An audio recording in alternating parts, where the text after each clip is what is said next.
Say, man, you see my crab cakes?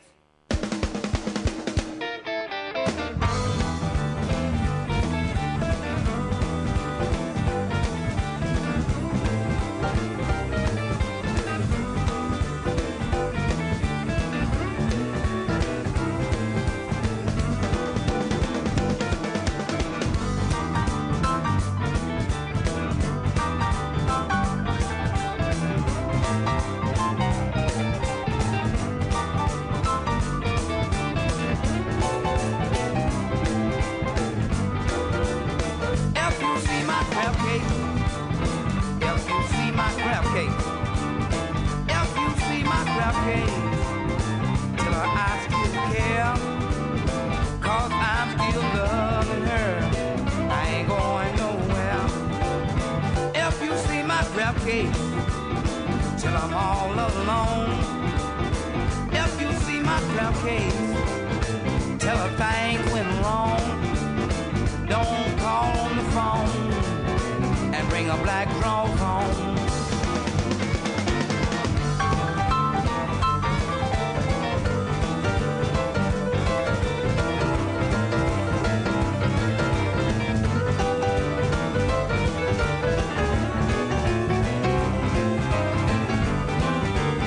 I got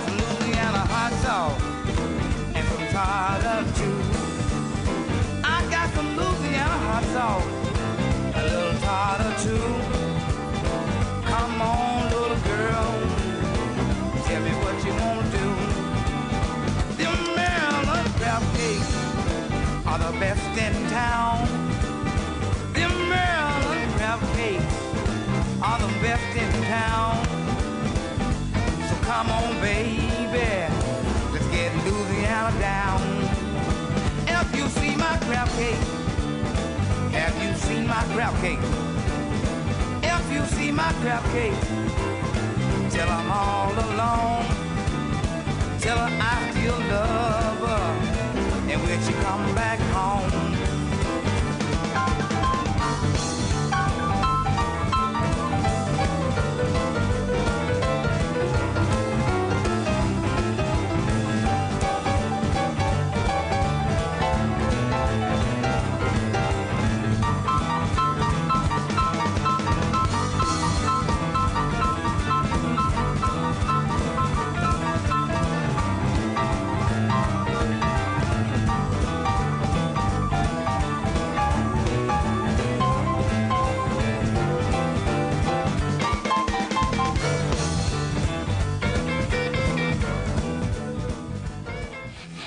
Now time for Talkin' Boxing with Billy C. It began as a podcast, went live on the net, and transformed into a full-blown empire. Across the web, on Fight Now TV, and on radio stations around the world. It's the only daily boxing talk radio show on the planet, hosted by the only guy with the balls to do it. Many have stepped into the ring. Many have tried to take the belt. And one by one, they've fallen. Another victim of the undisputed heavyweight champion of boxing talk radio. Talkin' Boxing with Billy C. is on now. My style is impetuous, my defense is impregnable, and I'm just ferocious. I want your heart.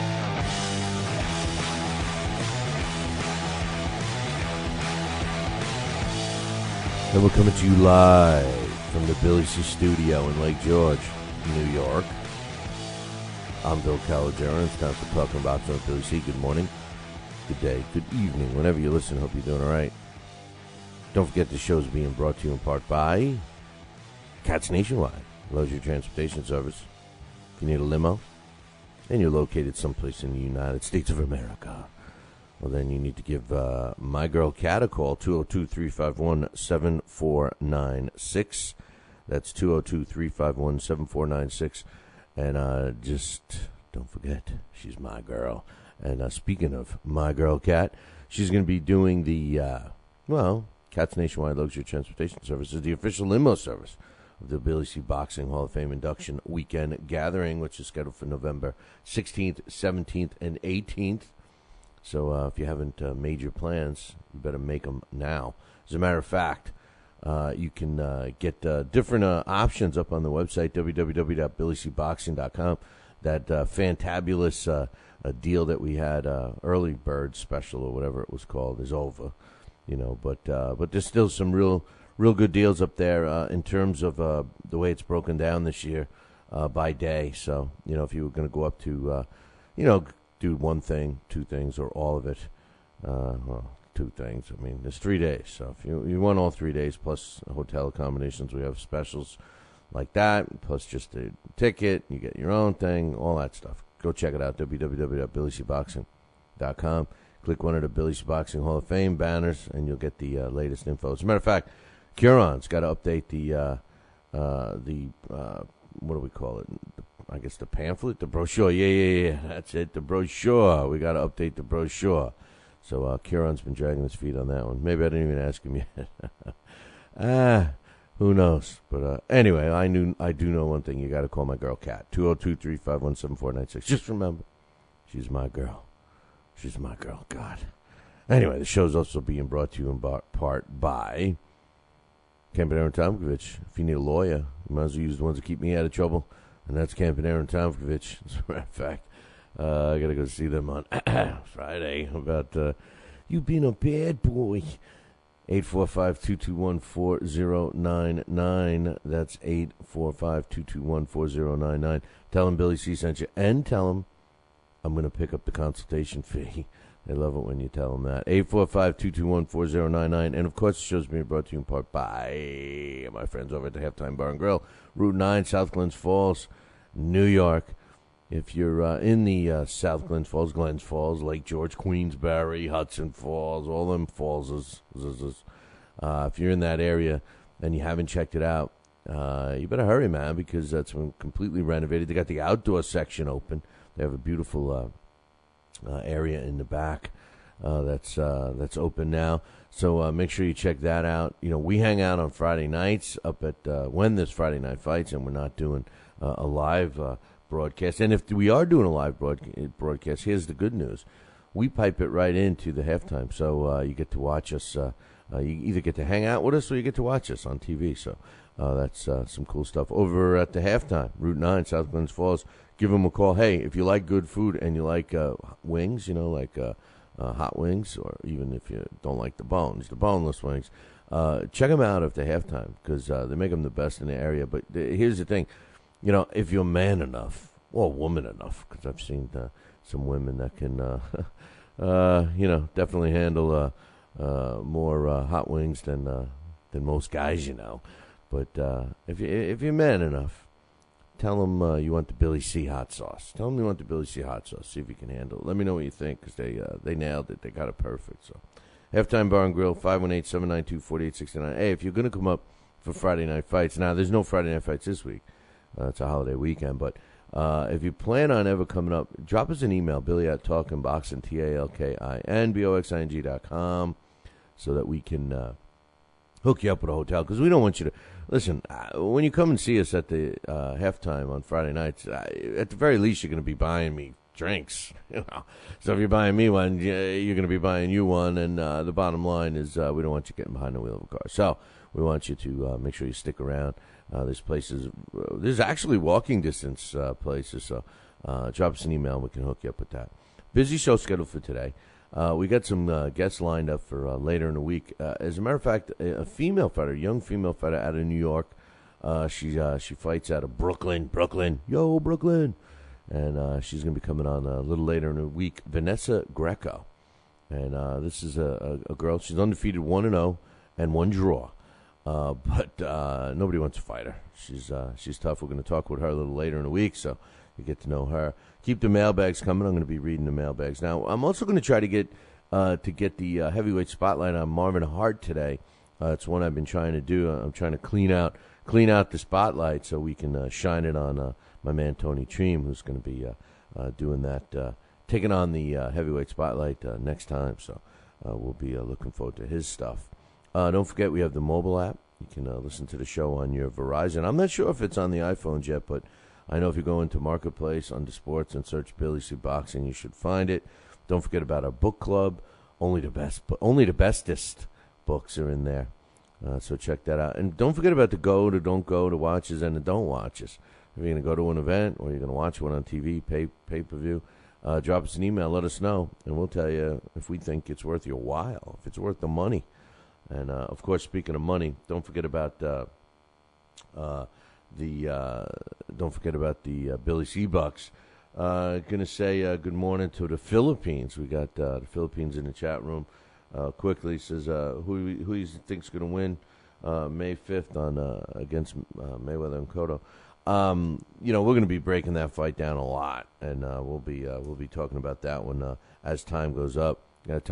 I do think that it is one of the better fights for Floyd. I think that I give him a lot of credit for fighting Cotto. He could have found a smaller, slower, older fighter like we've kind of been accustomed to. But his last fight with Ortiz and this one with Cotto, I give him credit. I gotta, I can't fault him. I mean, he's clearly going after the name guys. I mean, after Pacquiao, who else is there for him? I mean, we want to see him fight Sergio, but Cotto's a good opponent as well. And speaking of Mayweather, we have the poll question. That's actually, we're going to announce the winner tomorrow on tomorrow's show, and then we'll put up the new question. Speaking of Philippines, we got the request from my man Makilo, I think is how you pronounce. I pronounce it differently every time, but we got his requested poll question is going to be going up next. So stay tuned for that one tomorrow.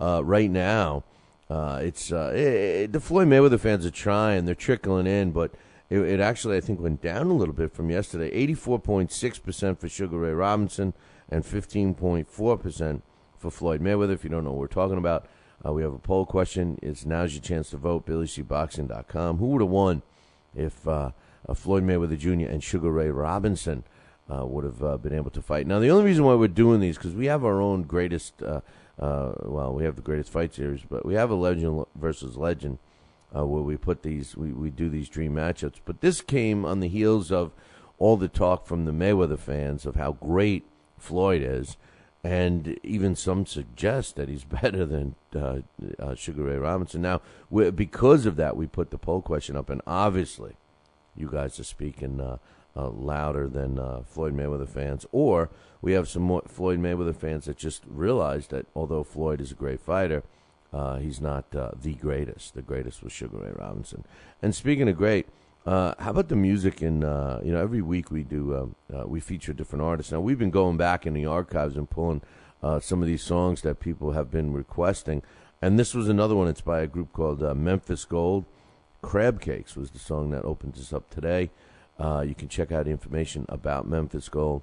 I think it's memphisgold.com. You can visit their website, or you can find it out on radiosubmit.com, who sponsors our weekly music. So check it out, www.radiosubmit.com. Now, what we've been doing normally is reading some mailbags, and we got a bunch of them today. So what I'm going to do is I'm going to take a short break right now and kick it off, because I got a couple from the Master Blaster, from Mad Max. Yeah, Master Blaster's back. He's got an email. We got Hawker Mustang. We got some of the regulars. We got some new guys. I'll tell you one guy we don't have today, which I feel like I had to check to make sure I had my shirt on. We don't have a mailbag from my man Given Quality. It's almost like we can't go on with the show without a mailbag from him. I hope he's all right. If you're in upstate New York and you need a trucking company, then you need Rosselli Enterprises. Rosselli Enterprises is trucking at its finest. They have it all: dump trucks, dump trailers, walk-in floors, flatbeds, flowboys, tankers, loaders, and a full line of roll-off containers for any job, big or small. Rosselli Enterprises is also the source for all your sand, gravel, and topsoil needs. Visit them on the web at RosselliTrucking.com or call 315-433-5115. That's 315-433-5115, and tell them Billy C sent you. Are you ready, America? Then let's get it on with Fight Now TV.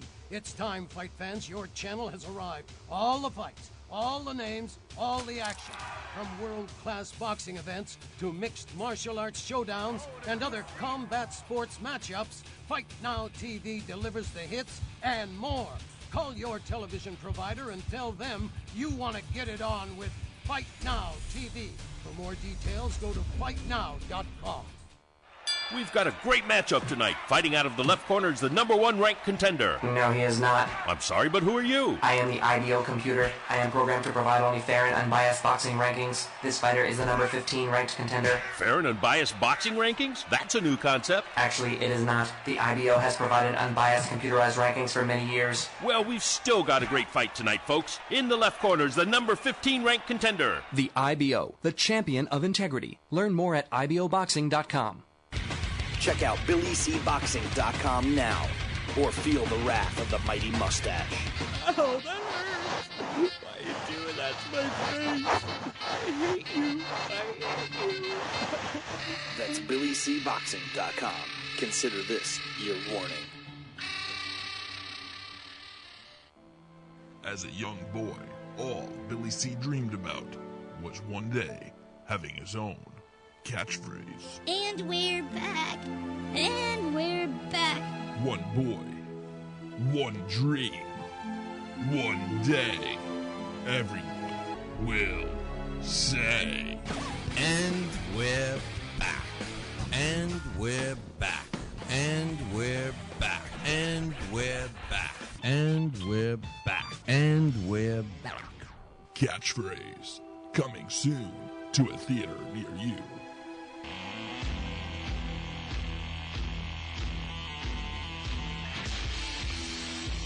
And we're back. You're listening to the Talking Boxing on Billy C Radio Show. You're watching us, the replay, I guess, on LDL TV right now. You're going to be watching us on Fight Now in a couple of minutes. But then again, you may be listening on a podcast. And you guys are my favorites. And if you're new to the show, don't forget we have a premium subscriber. That's what you got to become, a premium subscriber. What that is well, first and foremost, it costs you $15 a year. That's right, $15 a year. Hey, listen, $15 a year for a minimum of 10 hours a week of content, plus all the specials and stuff we do. You have access to all of our stuff, and it's only $15 a year. You can't go into a bar and buy a couple of beer. Well, I drink scotch. I know you can't buy 2 scotches for $15. So, hey, what are you waiting for? Listen to it when you want, on your way to work, on your way to school, on your way to ballet lessons for your kid, while you're watching and nodding and giving you a thumbs up. You could be listening to my show. So, hey, it's convenience. You pay for it. It's $15 a year. You're done. Check it out, www.talkingboxing.com. It's the easiest way to sign up, or you can go to the main site, BillyCBoxing.com. All right, we got the emails. We got to get these going because, as it is, we got a bunch of them today. From the Master Blaster, we got, he says, what I meant was, now this is, I guess, well, let me see what it says. He says, what I meant was, I believe Floyd would win if it went to a decision. However, Sugar Ray, okay, this is going back to his email from yesterday. He felt that, I'm trying to remember now, Master Blaster felt that if it was a 15-round fight, he thought that Sugar Ray Robinson probably would have stopped Floyd, but if it was a decision, Floyd wins. He says, however, if Sugar Ray Robinson were to win it, it would have to be by KO for the reasons I had stated earlier in the comments. I take your point about Sugar Ray Robinson's lack of preparation for the first Turpin fight, but he was having problems with Turpin in the second fight, too. Remember, Turpin didn't have his regular trainer for the second fight. I feel Sugar Ray Robinson had shown a pattern of having difficulties with defensive counterpunches that should not be ignored. You make a good point. The thing is this. I mean, you have to put it in perspective about, and all the Mayweather fans, don't be jumping down my back on this one. But, let's put it in perspective and let's assume for a minute that he's the best defensive fighter out there. Let's assume Floyd's the best defensive fighter out there. All right, let's just assume it. All right, I'm not saying I believe that, but let's just assume it. He's one of the best. He's honestly, the more I think of it off the top of my head, active fighters today, he very well could be one of the best, if not the best. So assuming that he is he the best because he's that great defensively, or is he the best because of who he's fighting against? So, Master Blaster, I ask you this. Is Sugar Ray Robinson, does he appear to be vulnerable to defensive fighters when you're looking at an ordinary defensive fighter, or are you looking at the collection of fighters that were around during his era? Now, I know it's not fair to put in the level of opposition when you're doing these dream matchups, but it's something for you to ponder. But I definitely appreciate all of your work and effort that you put into evaluating this fight, because you make some great points. I still believe that in a whole, Sugar Ray Robinson would have beaten Floyd for a lot of reasons. I think he stops him, and I think you're right. I think that if he wins, it's a knockout, and if the fight goes the distance. Now, just remember one thing about Floyd. You could say that Sugar Ray Robinson's weakness maybe was lack of head movement, and he had problems with elite defensive fighters. Let's use that. But the problem with Floyd has been his reluctance to start a fight in the first 4 rounds. He has a tendency to sit back and wait. Now, he was aggressive against Ortiz, and I'm thinking he may be aggressive towards Cotto, and hopefully he will. I mean, again, it's a dream matchup. I think you make some valid points. If that means you vote for Mayweather, I suggest you vote because he needs you. But great points from Master Bless. He says, remember, Sugar Ray Robinson is said by some to have not been too eager to fight Charlie Burley. What's Charlie's style? He's the defensive country, he knows how to roll punches. Great point. And you know what? You're throwing me my own medicine. You're forcing my own medicine down my throat, because Charlie Burley's one of my favorite fighters. This is a guy that publicly Sugar Ray Robinson said that he was the only guy that he wouldn't fight. And it wasn't only his defensive skill that Sugar Ray Robinson was afraid of. He was an ugly fighter. He was a fighter that made people look bad, and his style was different every time out. You can't say that he had the same style all the time. That's what made Charlie Burley. That's what made Charlie Burley so great. So great point there. Could Charlie Burley be the Manny Pacquiao? The fighter that Floyd seems to be avoiding is Manny Pacquiao, and the fighter that Sugar Ray Robinson avoided clearly was Charlie Burley. 2 different fighters, and I think, honestly, to give Floyd some credit, I don't know if he's avoiding Pacquiao the way Sugar Ray Robinson avoided Charlie Burley. I think there's other tangibles involved with the Mayweather and Pacquiao fight. But thanks for the mailbags there. Hawker Mustang says Hawker Mustang says Sugar Ray Leonard dodged and ducked fighters a bit, but Floyd has taken ducking and dodging to a whole new level. Floyd would duck Sugar Ray Leonard the same way he ducks Manny. Floyd has true skills, but him not fighting the top contenders in their prime when the fans are clamoring for those fights is very annoying. How can we say Floyd beats the past all-time greats and legends if he's unwilling to fight the level of boxers in his own time? Let me comment on that. He's got something else here. Great point. The thing is, the argument about Floyd is, I think he clearly was ducking people. I mean, you go back to the era of Margarito and the Carlos Baldemir fight and Zab Judah, that era. He was clearly handpicking his opponents.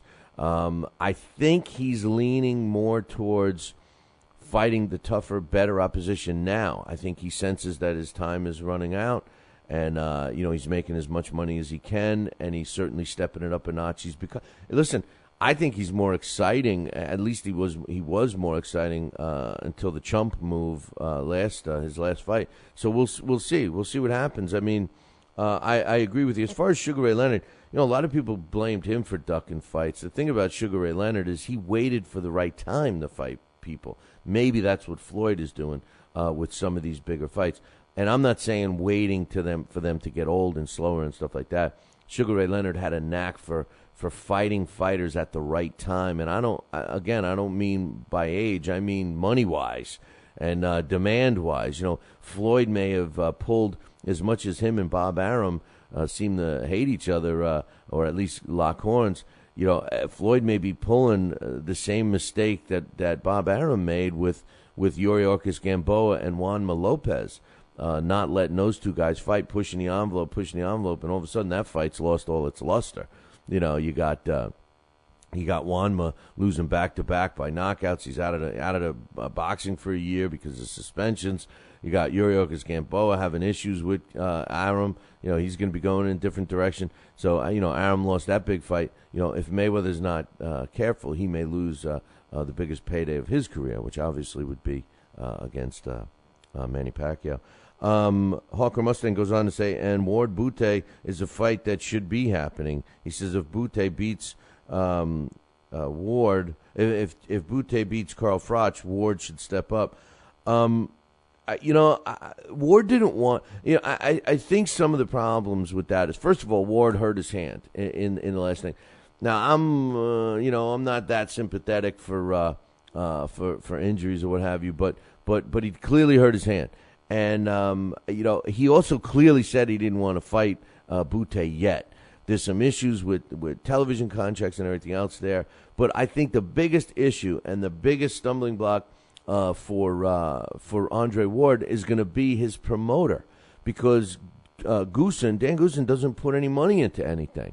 Dan Goossen is waiting for him to be on someone else's card. So the guy's card that he would be on is Butte's card, because Butte's with a promoter that's willing to open up his checkbook.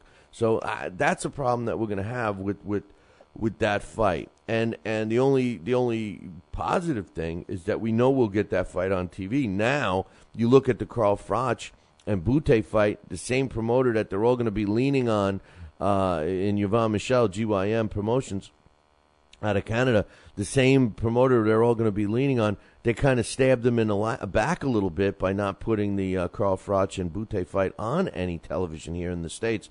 So I don't know, man. It's going to be interesting to see how that folds out. But I agree with you. Ward has to fight Butte. We don't want to see Ward dodge Butte. But remember something. Ward is going to move up in weight. It's a matter of time. Hawker Mustang says, Jorge Linares and the HBO crew, LOL. In case you're like me. That means laugh out loud. And Manny should be more. Manny, he's talking about Manny Stewart, should be more reserved. He looks like a clown now, and he wants to throw in a thing. Great show, by the way. Yeah, that was awful. We got some updated news on Jorge Linares, as a matter of fact, about his injury and stuff. But yeah, he's referring to the Jorge Linares fight 2 fights ago. Excuse me, when the commentating crew was already anointing him as the best boxer ever when he was fighting Antonio DeMarco. And for a while there, he certainly looked good, didn't he? Until he was bleeding like a stuck pig and ends up getting stopped in that fight. And, I agree with Mustang. The thing is I was shocked at those words. I still, they ring in my ears right now about Manny Stewart saying this is the best fighter I've ever seen before 3 minutes of the first round is even finished. And this is a guy that's been involved with arguably some of the best the sport had to offer. I got an email from, I got time to read EQX's real quick. EQX says, Billy, you said it. You just don't like Floyd. He's been on his A game for so long. After all the rest of these fighters are declining, Floyd looks as sharp as ever. He has proven himself to be an elite athlete and a master boxer consistently since he won 3 amateur national championships to the Olympics and now his pro career. That's a long time, Billy. He's not my favorite fighter, but I would never bet against him, and you wouldn't either. EQX, man, listen, I've admitted a million times I don't like Floyd the man. I don't like him. I think he's bad for the sport. I think he's bad for young athletes to try to emulate him. I think he's a bad person.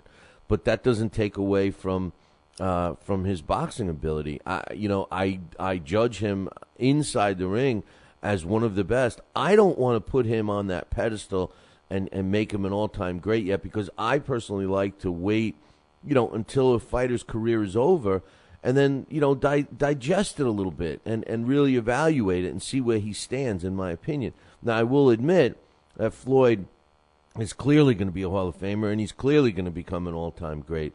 But I do admit, and as far as the declining, Floyd seems to be getting better, but he's also been preserved.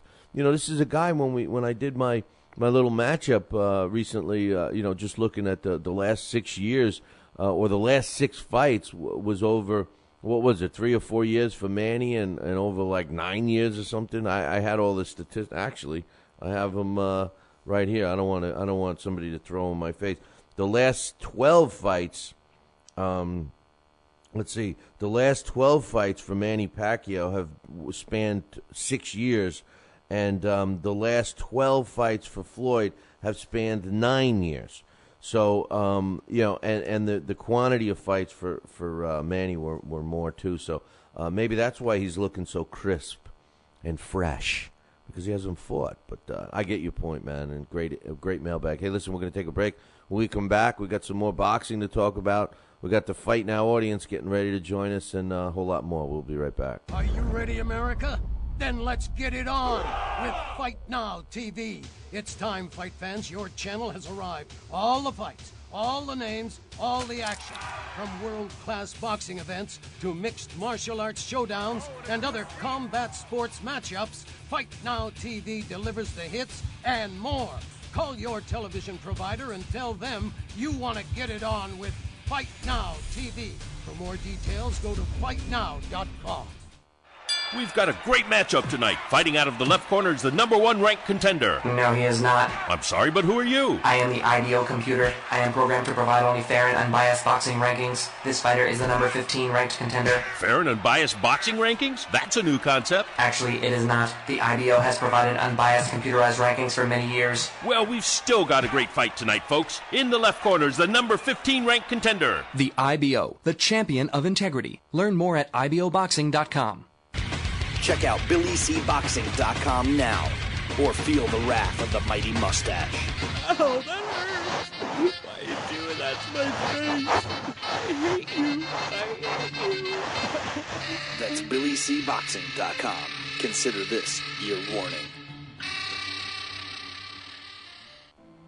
As a young boy, all Billy C dreamed about was one day having his own catchphrase. And we're back.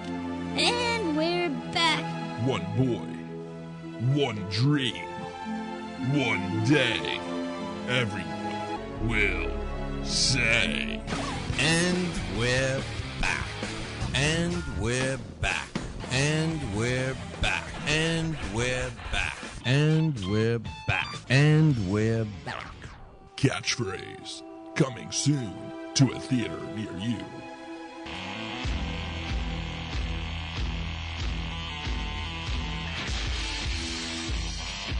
And we're back. You're listening to the Talking Boxing with Billy C radio show. And you're watching us on the Fight Now television channel. And if you don't have the Fight Now channel on your sports channel lineup, then you need to call your local television provider, whether it's cable or satellite dish, and tell them that you want the Fight Now channel added to your lineup. It's that simple. Pick up the phone, tell them, I want Fight Now right now. And hopefully you'll get it right then. That's all you got to do, man.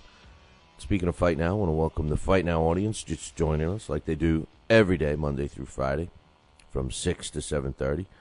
You didn't miss too much today so far, guys and gals. We're reading the emails. We got a bunch of emails today. Got some news we're going to be getting to in a little bit.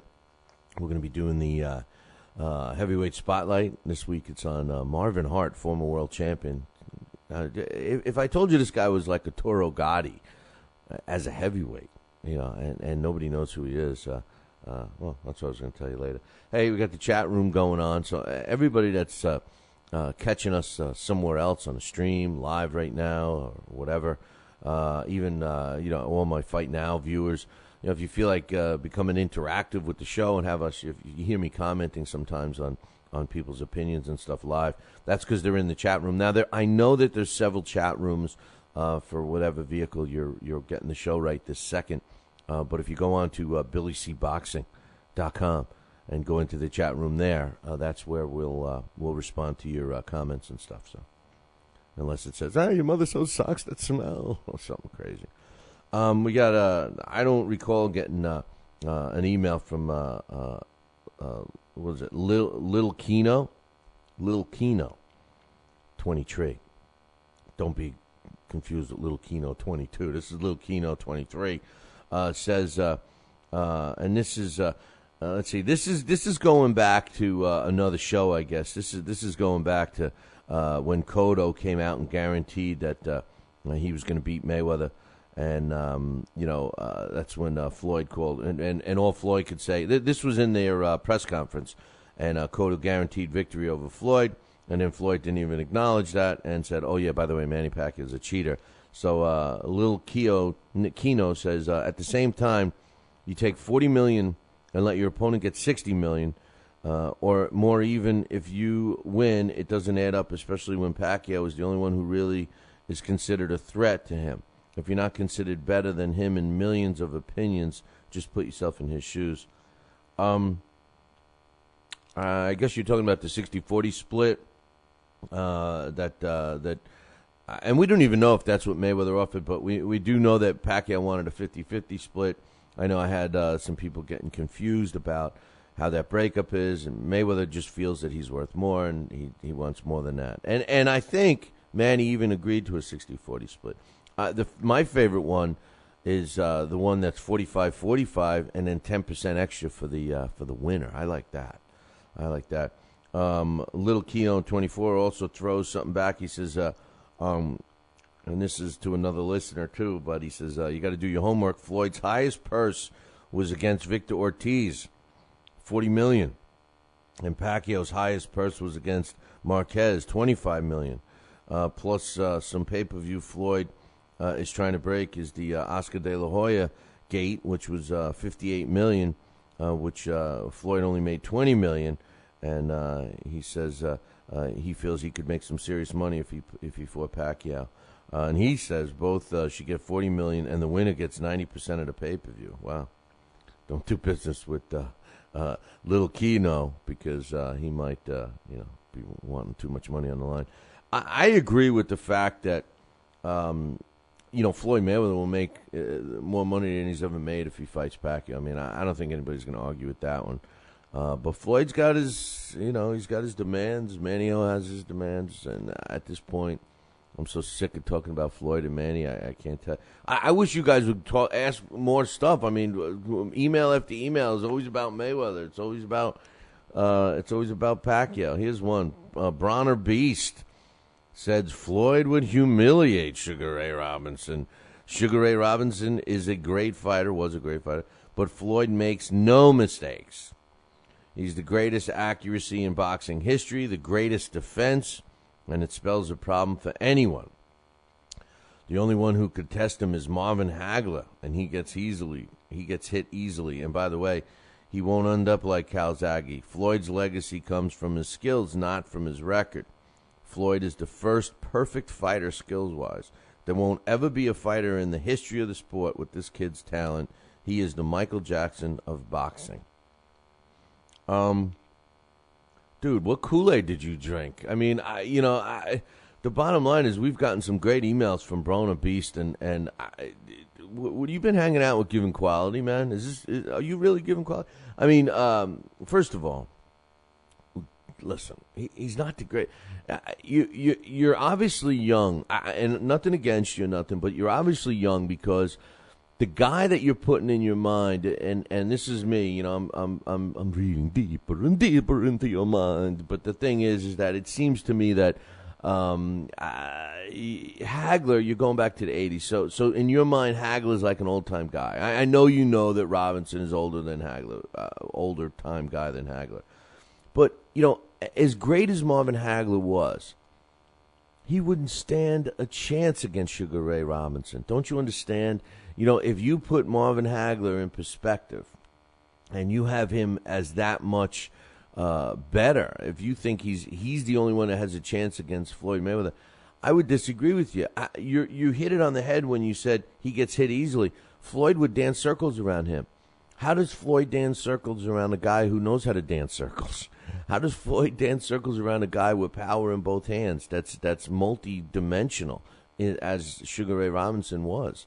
Marvin Hagler, I'm not taking anything away from him. He's one of my favorite fighters. I loved his persona. I loved his style.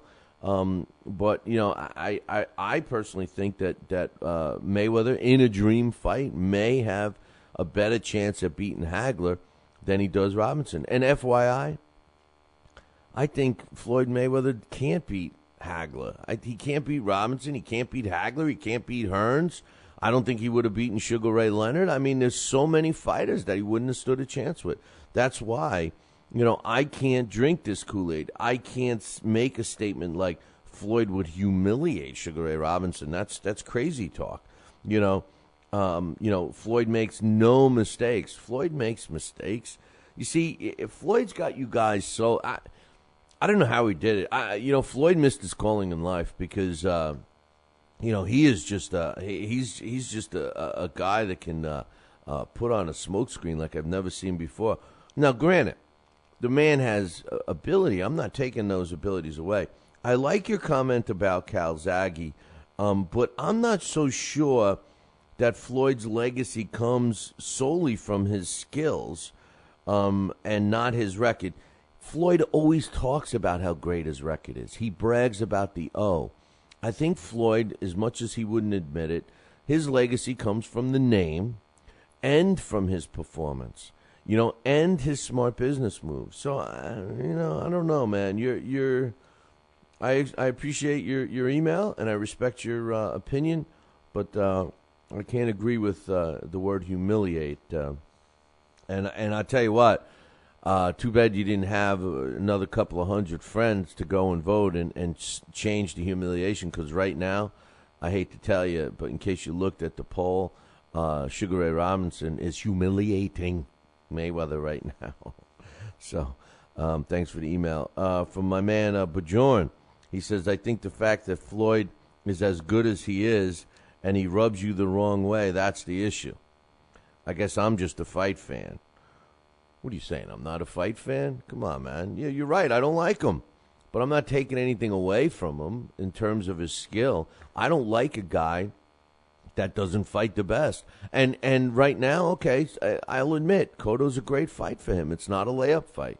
But, I think he ducked Margarito. I don't care what anybody says. I read the report that Given Quality wanted me to read, and I didn't see anywhere where it looked, what I saw in there is that Mayweather did a smart move about getting away from Bob Arum, but I didn't see anywhere where it backed up the fact that he wasn't ducking him. I read that he hurt his hand and he wanted a half a year for his bruised hand to heal. To me, that's a girly excuse.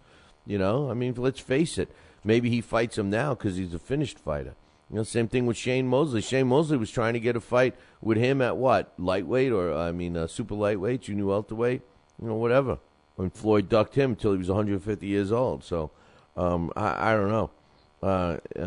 John goes on to say, I'm excited because it looks like we're seeing the next phase of his career where he's going to go stand toe-to-toe with big punches and bigger fights, and bigger fighters, walking them down. When we're already seeing the elusive defensive side, I was convinced after watching Omar Henry's sparring session that's going to be challenging for Floyd and should make some good fights. I agree with you that he is entering the next phase.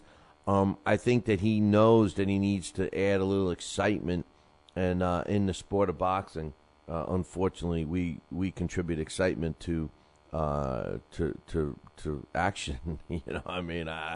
Knockouts and stuff like that. I mean, that's what I want. But no one's more of a fight fan than me, my man. And I like looking at what, to me. And I know it doesn't matter how they act outside the ring, but, if you're going to be a champ, I still put value in champions. And although it's diluted and although there's, possibly, 20, 30 different world champions for 8 weight classes, for each weight class, I still think a champion should be somebody that's a role model. No, they're not asking to be. No, they're not saying they are. We've heard it all before. But the truth is that when little kids, younger athletes that are coming up in the sport, who do they look at? They look at the guys that are the champions. They look at the World Series guys in baseball and the Super Bowl guys in football and all that stuff, and they want to emulate them. So when you get paid the big bucks and you're making all this money as a professional athlete, I got news for you. You're a role model. And you know what? You owe it to them to be a good role model. You want to have a whole bunch of little Mayweathers running around? I don't. I think, hey, listen, as far as talent level goes, yeah, I would love to have Mayweather's. If we had, everybody had the talent level of Floyd Mayweather Jr., and they were all fighting each other, boxing would be great. But the problem is Floyd doesn't fight the best. That's number one. And number two, I wouldn't want little Mayweathers running around like him. You know, I don't want that attitude. I don't want that persona. You know, listen, let me tell you something. I'm a gambler. I like to gamble. And you know, there is not one gambler I know that never loses. There's not one. There's not one. They wouldn't call it gambling. They would call it winning. And a guy like Floyd is a typical gambler who loses a lot more than he tells you. And he's a guy that always brags. Every time you hear him win something big, we see it on Twitter, we see it on Facebook. I got the stupid picture of him cashing out at the casino. You know, that's his winning tickets. How about the losing tickets? Is he going to show us paying out? Is he going to show us when he loses $50,000? You know, instead of winning $50,000? You know, no, because he's a punk. You know, if you're gonna brag about stuff like that, at least fill us in on what you're not doing well. I find it very hard to believe that Mayweather picks his winners all the time. That's the kind of stuff. That's the kind of stuff I'm talking about. But anyway, email from Alex T, the other Alex. He says, funny, the article I read in Ring's website, the Ring Magazine's website the other day, says Lynn Ayres was stopped in a cut. He did have a serious cut. I'm going to talk about that in a little later. He says, that's true technically, but the best fighter in the history of the world was getting punched around pretty good just before the stoppage. Yeah. Anyone that thinks the Ring isn't biased towards Golden Boy fighters just needs to look at that article. The fight I saw had Lynn Ayres getting overwhelmed. Must have been a different one than the Ring writer saw. Listen, we all knew that was going to happen with the Ring. The Ring has lost. It's lost its luster for me personally. I don't even get it anymore. Although I did get... Bill Paxton, I believe, sent me Ring Magazine as a Christmas gift last year, and I enjoyed receiving it when he paid for it. But for me, man, I just can't see paying $9 on a newsstand. Who for $9? You know, you get one magazine for $9. You know, for $15 you get our whole show for a year. You know, so I don't know. How about he also says how about some Jerry Quarry talk? With Alex or Scotty. I've always been interested in a handful of fighters who I think were underrated from a historical perspective, and Quarry's one of them. I agree with you 100%, Alex. There's no question about that. I feel that he had to come along in the 80s instead of the 70s. He would have been beating all those guys. Like he would have, if he would have come along around in the 80s instead of the 70s, he would have beaten all of the guys like Tony Tubbs, Timmy Witherspoon, Trevor Berbick, Pinklin Thomas, etc., etc.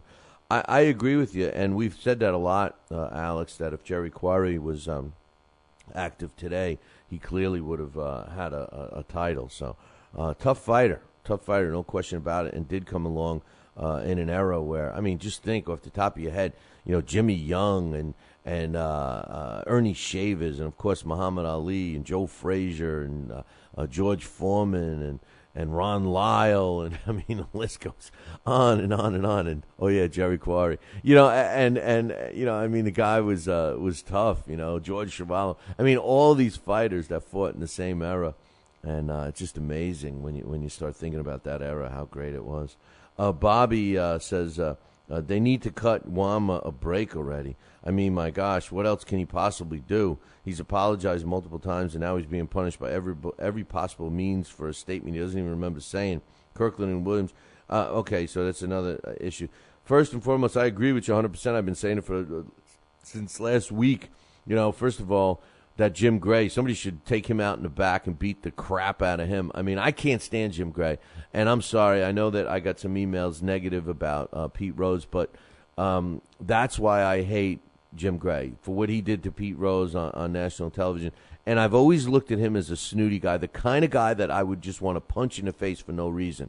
You remember, I don't know, maybe people didn't do that stuff, but when I was in high school and you're walking by down the hall and you wanted to just punch somebody in the face, Jim Gray would have been one of the kids that would have gotten that punch in the face for no reason, you know, because he's just a snooty. I can't stand him. And I think that he's to blame for a lot of what took place with Juanma because like another email said, and it might have even been Alex T. said, since when does Jim Gray censor who he wants to censor and who he doesn't? And he gave a great example. He pulled the mic away from Chris Arreola when he was dropping F-bombs on Showtime, but when Juanma Lopez is in Dream Street, still doesn't know what his name is, dribbling down the side of his face, he's asking him all kinds of questions. And now the repercussions of that is that Juanma's been suspended from the WBO. He's been suspended in Puerto Rico. He's shamed Puerto Rico. And Ramirez, who was the referee that he accused of gambling, doesn't like all these apologies. He's already had 3 apologies, and none of them are good enough. So I say I agree with Bobby 100%. Screw Ramirez. Screw everybody. Juanma shouldn't have been in front of the camera. He lost. He took his knockout. I think he recognizes that. We're either going to give the kid a break or, ban him for life. What do you want to do? I mean, come on. He also says Kirkland and Williams would be a terrific fight, I think, but now it's in question because of the shoulder injury, which reminds me, whatever happened to Ortiz versus Berto? Is this still on for April? It's like it fell through off the map. I hope Berto's shoulder is better in shape. The reason why you're not hearing about it is because who's Berto's promoter, man? Who's Andre Berto's promoter? You guys remember? Show of hands.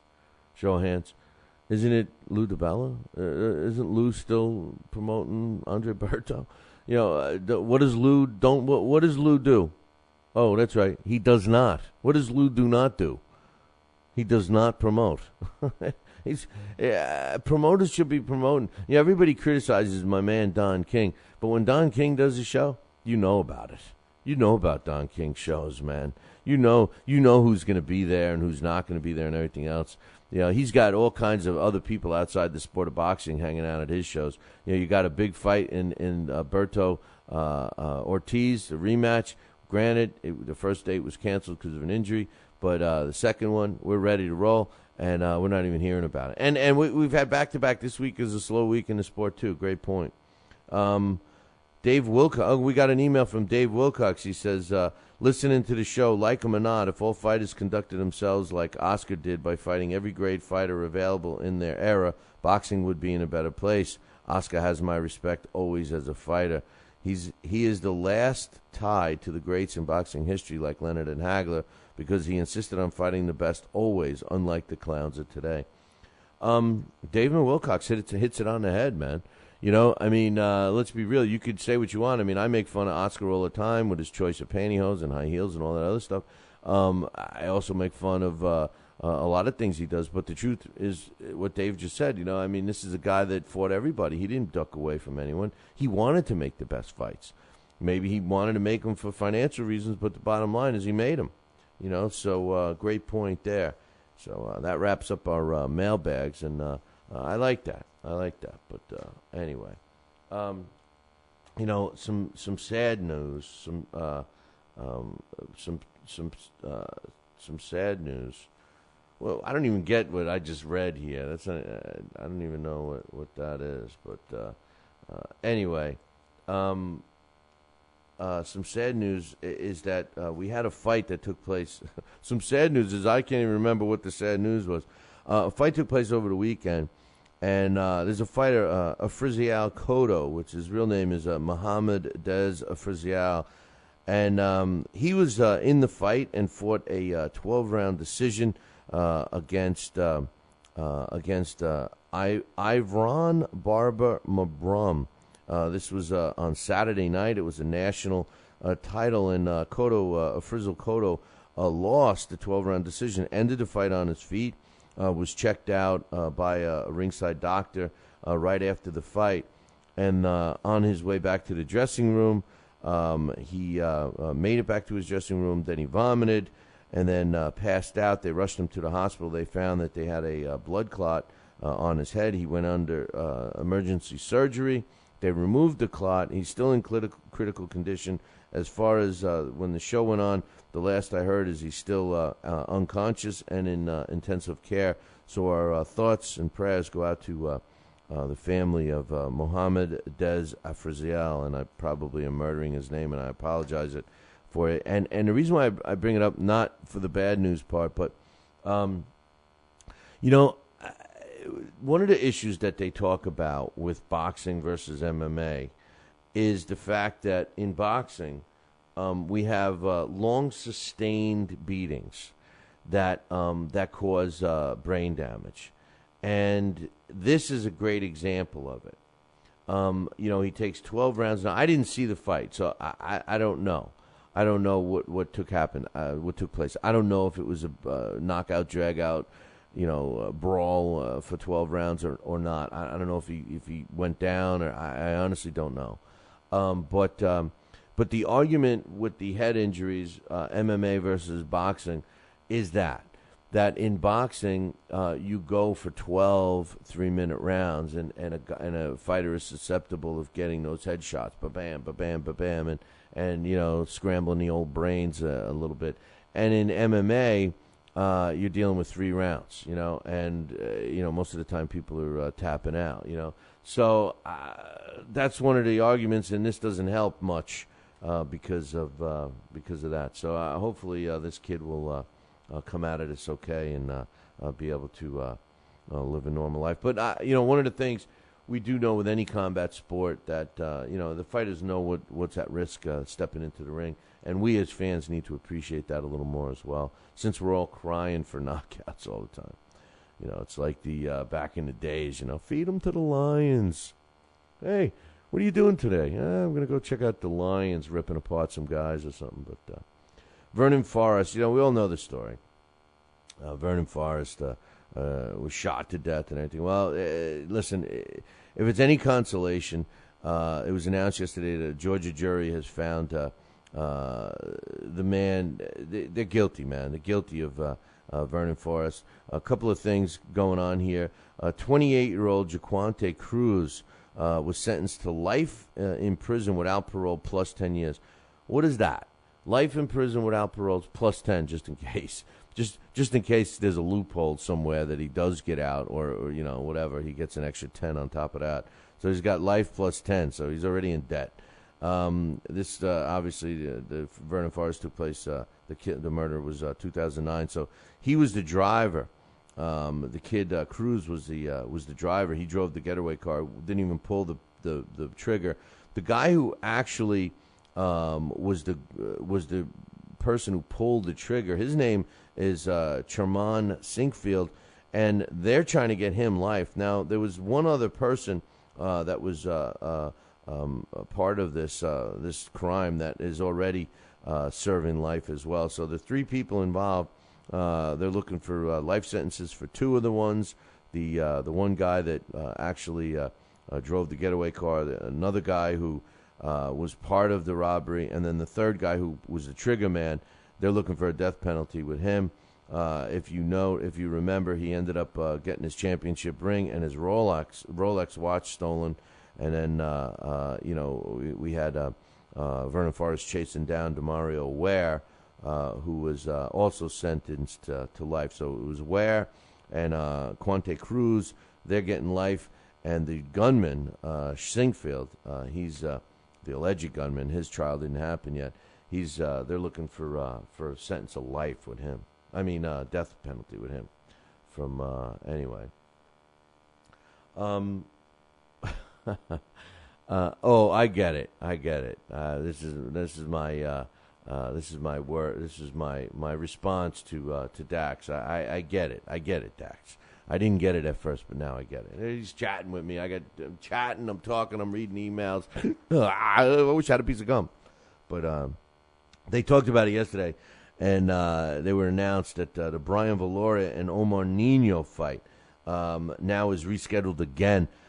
This is all stemming from money that's owed to the Nevada State Athletic Commission. And, I thought the IRS was bad, man. I thought the IRS, once they latched on you, they were like a pit bull. They never want to let go. But it appears that the Nevada State Athletic Commission is the same way. One of the stipulations here was that the fighter, we'll talk about that when I come back from break, but one of the sanctioning bodies was not helping Nevada for the last 6 years collect this money, and guess who that sanctioning body was? Guess which sanctioning body wasn't assisting Nevada in collecting the money? Said it wasn't their concern, said it wasn't their jurisdiction, blah blah blah, and then another one stepped up and enforced it, and the end result is what we see here. I'll get to that all in about 2. Are you ready, America? Then let's get it on with Fight Now TV. It's time, fight fans. Your channel has arrived. All the fights, all the names, all the action. From world-class boxing events to mixed martial arts showdowns and other combat sports matchups, Fight Now TV delivers the hits and more. Call your television provider and tell them you want to get it on with Fight Now TV. For more details, go to fightnow.com. Broadcasting in all corners of the globe, on the web and radio. He would scoff at a stretcher, that man, I would take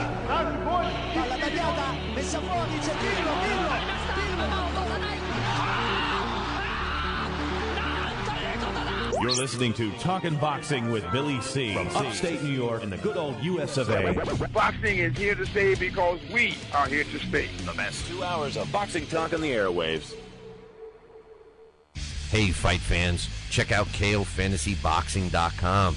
KO Fantasy Boxing is boxing's only trademarked fantasy game.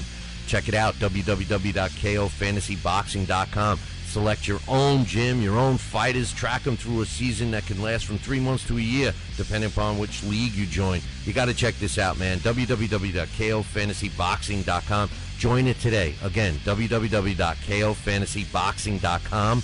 And tell him Billy C sent ya. Now back to Talkin' Boxing with Billy C., the only radio host man enough to take a punch from Mike Tyson. Wait a minute, man. Hold on there. Jeremy, man, I need you to take this one, all right? Wait, what? No way. I can't do this. Need I remind you I'm Billy C, damn it? Now put on that mustache and get in there. Hey, look at me. I'm Billy C. Crap.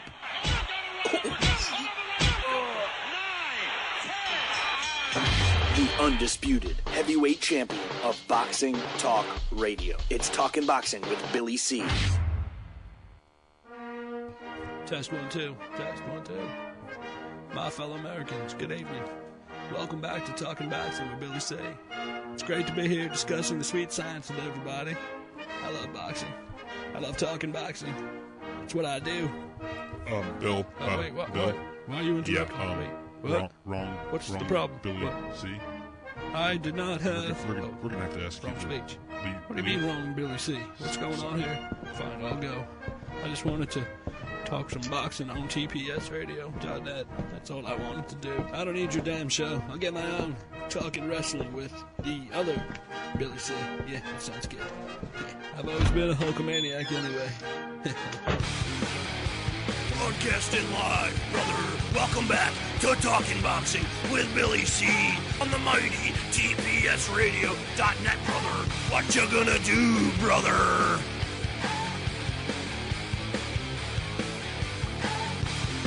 And we're back.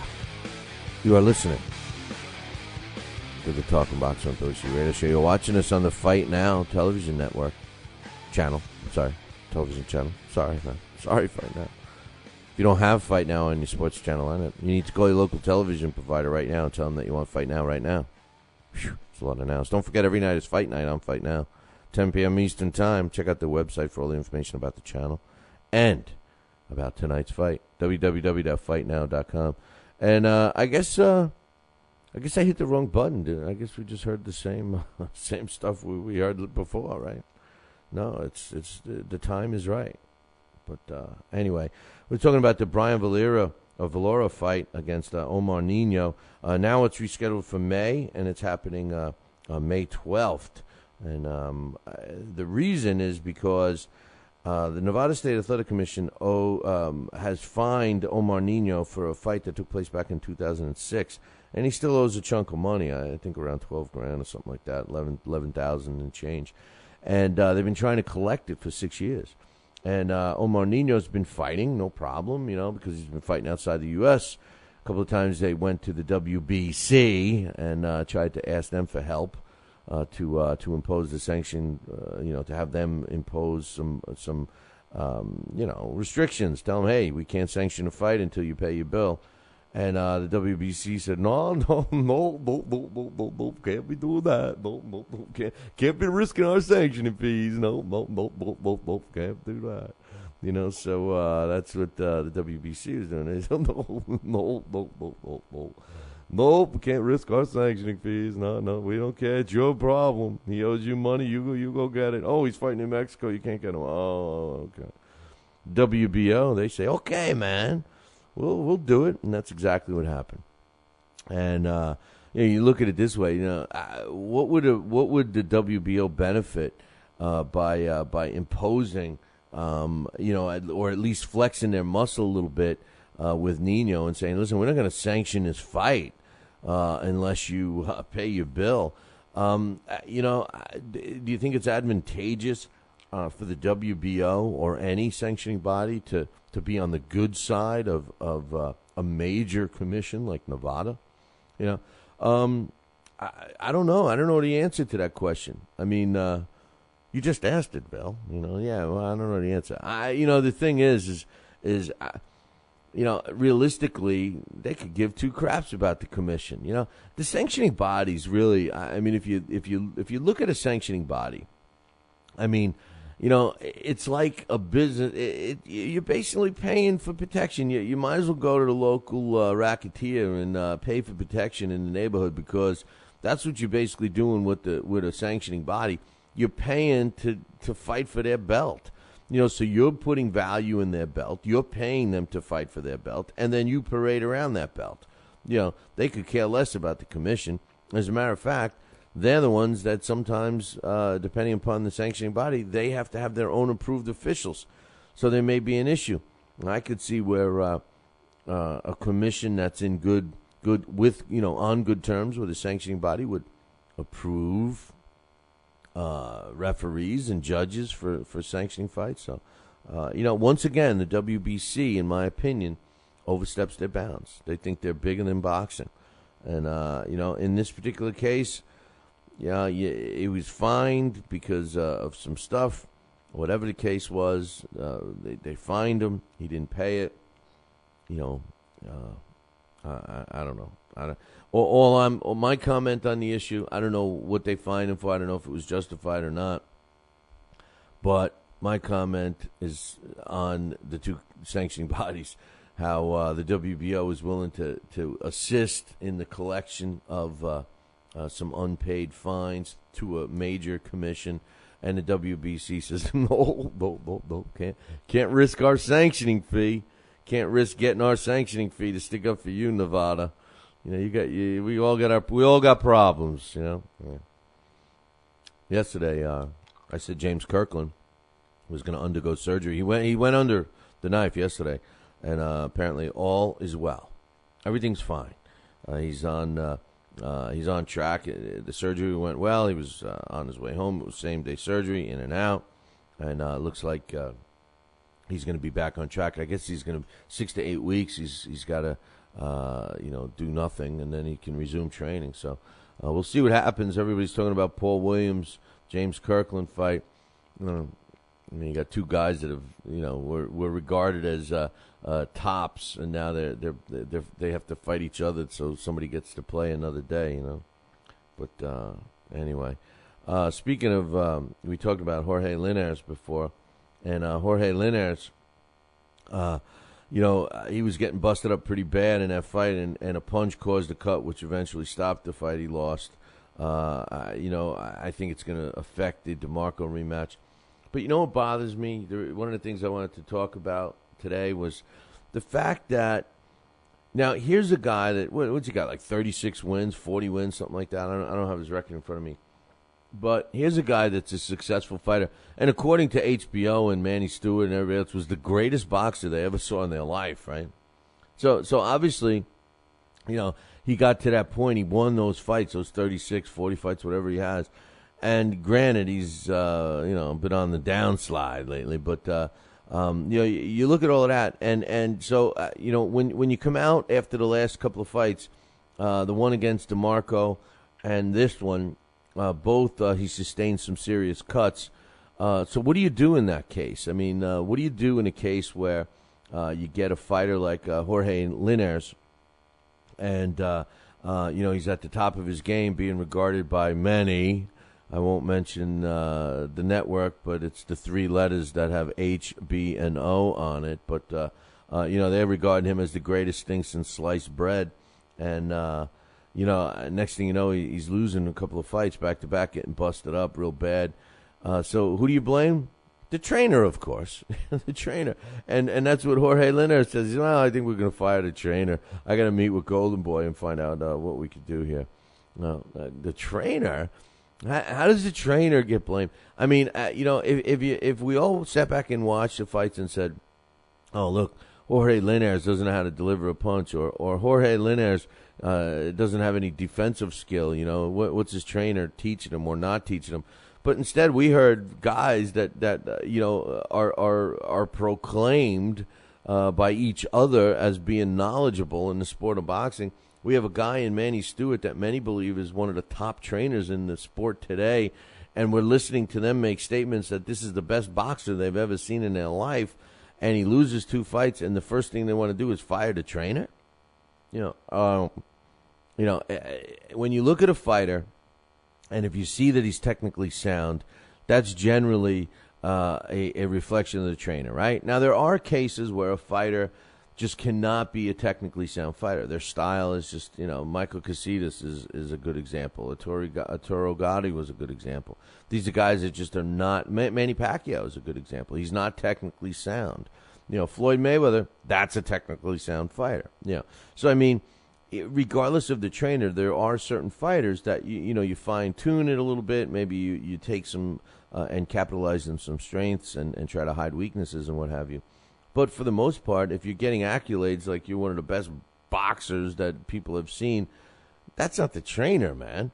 Maybe you gotta do something with your skin. I don't know. Maybe you gotta not get hit as much. Maybe you're getting busted up. Maybe there's some scar tissue that's opening up again and again and again.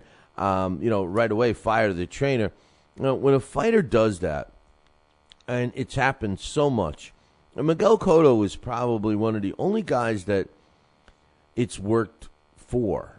Here's a guy that, what did he go through 3 trainers in his last few fights? One was an uncle or whatever, but now he's with somebody else. He was with Manny for a while. Not long, I think only 1 fight. But a fighter that's established, one of 2 things happens when you change a trainer. Either you need some more advice, maybe some fine-tuning, maybe another opinion of things. I think that's what you're looking for. Maybe you're looking for a motivator. Maybe you're looking for something, just a tweak. You're not looking to learn everything from the beginning like Teddy Atlas. See, that's what makes Teddy Atlas so bad. Teddy Atlas is a trainer that wants to break you down and teach you his way. That's it. He doesn't have the brains to turn around and say, well, I got a fighter that has this and has that. Let me fine-tune it a little bit and bring out the best in him. No, Teddy is too... he's too into himself, and he's got his ego is too big, so he wants to break down a fighter and teach him his whole method, and that was why he failed with Povetkin, in my opinion. He took a kid that really, I'm not saying Povetkin was solid, and that blame I can't blame on Teddy, and in Povetkin's case, maybe Teddy was right, maybe Teddy was right about that, but in Linares' case, or a guy like Miguel Cotto, you're not going to teach an old dog new tricks, but what you could do is show him how to do something a little better. And maybe that's what Jorge Linares is looking for. Maybe he feels that he needs something mentally to get him going again, and that's a trainer. But to blame the trainer right away, it's like in football. You got a good team on paper, and they can't win a game. So what do? They fire the coach. Last I know, the coach wasn't the guy dropping the footballs in the end zone. The coach wasn't throwing the interceptions. The coach wasn't the one limping off the field because he broke his leg. But nonetheless, fire the coach. That's what I like about college sports. And see, in professional sports, they revolve around the player because of the money. It's the same thing in boxing. The sport's revolving around the fighter because of the money. Floyd Mayweather, see, that's one of my hang-ups with Floyd. I believe, and this is why I think that he will fail when he's tested in terms of getting a serious cut or if he's dropped, when he has to come back from adversity during a fight. I think he'll fail because he doesn't listen to anyone. Floyd listens to himself. He runs the camp. He runs the show. Yes, he listens to Roger. Uncle Roger, he values and obviously we hear him say it all the time. But I think when push comes to shove, Floyd listens to himself. Floyd knows it all. See, Floyd thinks he knows everything. And when push comes to shove in a fight, when he's been dropped or cut and he's got to, mix things up, I think he's going to be blank. I think that he's not going to listen the way he should. But only time will tell. According to some of you guys, he's the greatest thing ever. But, I'm going to put the heavyweight spotlight on. Dun, dun, dun. I don't have the music, but put the heavyweight spotlight on Marvin Hart. Now, Marvin Hart, I know what you're saying right now. Who? Marvin who? There's actually a book that just came out on Marvin, and it's a pretty good. I'm trying to think. The author's name just escaped me. It'll come to me here in a second. But it's Albert. Is it Albert? Or he did the one on James Jeffries. He's doing chronologically the heavyweight champions. Somebody help me in the chat room here. Who am I thinking of? What name am I forgetting here? And I know the guy. He's from Illinois or Iowa or something. Albert. Is it Albert? Anyway, Marvin Hart. Now that's gonna bother me now. It's tough getting old, man. It's tough. Marvin Hart. Marvin Hart was the fighting Kentuckian. His name was Adam Pollock. Okay, I knew it was going to come to me. I couldn't let it go until I got his name. Adam Pollock. I'm sorry, Adam. I know Adam. He's written several books. He's actually published my main man Clay Moyle's last book. So Adam Pollock is a good guy. Murphy's asking, what book did he write again? Oh, he just wrote the Marvin Hart book. Nobody really bought this book, but and I haven't read it yet. As a matter of fact, Adam, if you're listening, send me a copy and I'll promote it for you. But what happened is that he's doing his whole plan is to chronologically do a book on every single champion and pick up the book where their title reign ends, like the James Jeffries fight, like the James Jeffries book that he wrote, which was the most detailed book I've ever read about James Jeffries. As a matter of fact, War and Peace. They always joke about that. War and Peace because it's such a big novel. Well, James Jeffries' book by Adam Pollock is similar. It was huge. It was just thick, and it tells you everything. Some stuff that you didn't know. Interesting things. I mean, I loved reading that book. But the one thing that happens in that book is it ends after he loses, after his title reign is over, when he retired. So he doesn't really get into the Johnson fight, which is kind of crazy. He'll get into that when he gets to Johnson. But anyway, Marvin Hart, the fighting Kentuckian, he was also referred to as the Louisville plumber because he was born in Kentucky and he was a plumber. And this was a guy that nobody knows about. And when you think of Marvin Hart, if you've ever heard of the guy, the first thing you're going to think of is the fight when he fought for the championship. Now, he fought for the world heavyweight title, and what was strange about that fight was he fought Jack Root. Now, Jack Root and Marvin Hart were picked by the aforementioned James Jeffries to fight for the title that he vacated. Now, years later, he claimed that he never gave them the title, and that was just to spruce up the battle between him and Jack Johnson. But not only did he give the title away, he presented it to the winner of this fight. And, by the way, he was the referee for the fight. So he decided who was going to fight for his title, and he picked the winner in that one. But let's look at Marvin Hart's career a little bit. Was a small guy, fought around 180, 190 pounds in his prime. His last pro fight, he was over 200 pounds. Now, when I talked to Adam Pollock about Marvin Hart about a year or so ago, he was telling me about his book. His book wasn't released yet, and he started telling me some stuff about Marvin Hart that I didn't know. And one of the things about this guy was that Adam Pollock described him to me as a bigger version and a stronger version of a Toro Gotti. He says every fight this guy was in was like a Toro Gotti fight. He was one of the most exciting fighters of the era that nobody's ever heard of. And I started looking into it, and he's right. You know, a lot of his fights. I'll give you a couple examples. He fought. Some of the names that he fought. He fought Jack Root 2 times. Now, the first time he fought Jack Root was in 1902, November of 1902, and he lost a 6-round decision. The second time he fought him was for the title.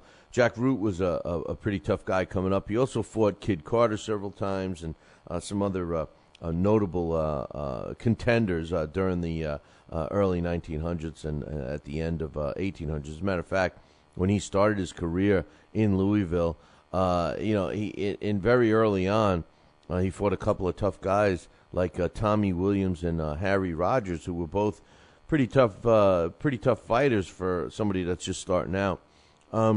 He fought mostly all the way up until 1902. He fought predominantly in Louisville, in his home state of Kentucky. Now, when he fought Kid Carter outside, he fought Kid Carter in Louisville and knocked him out in 9.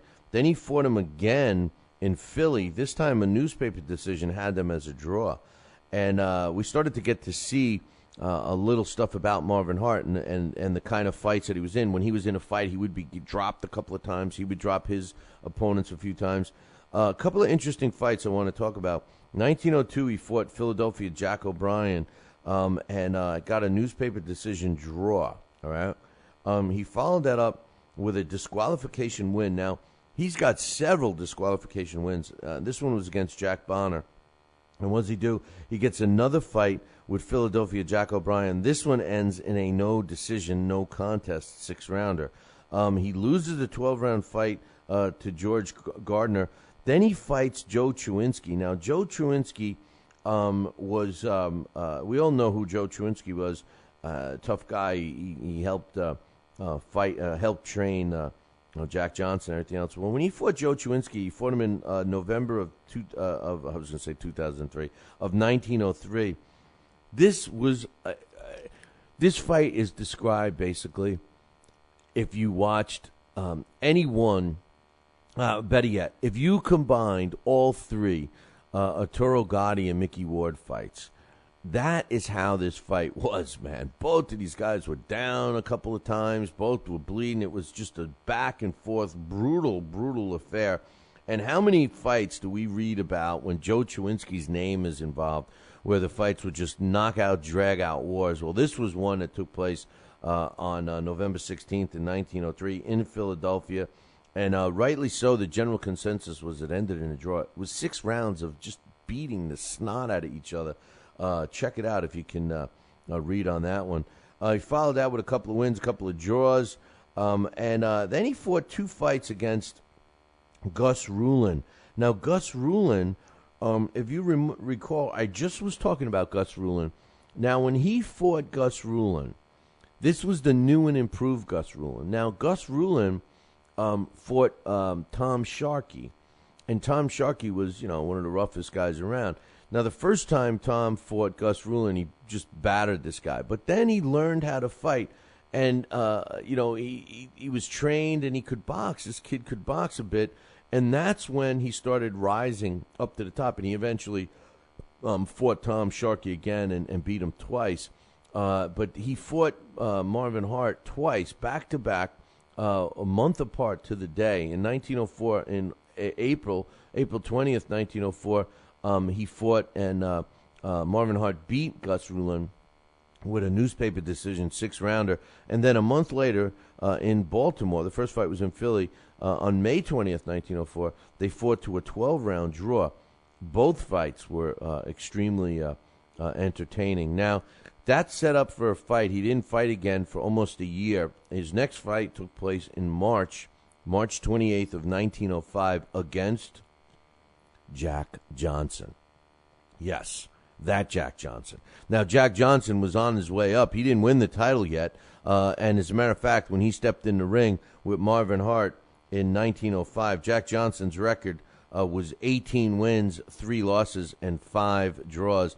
That's a far cry of what he finished his career with, 60 wins or something like that. So in the beginning stages of Jack Johnson, remember, Jack Johnson took a little while to learn how to fight as well. Well, they met. The fight took place in San Francisco on March 28th, 1905, and it was a 20-round fight. Marvin Hart won.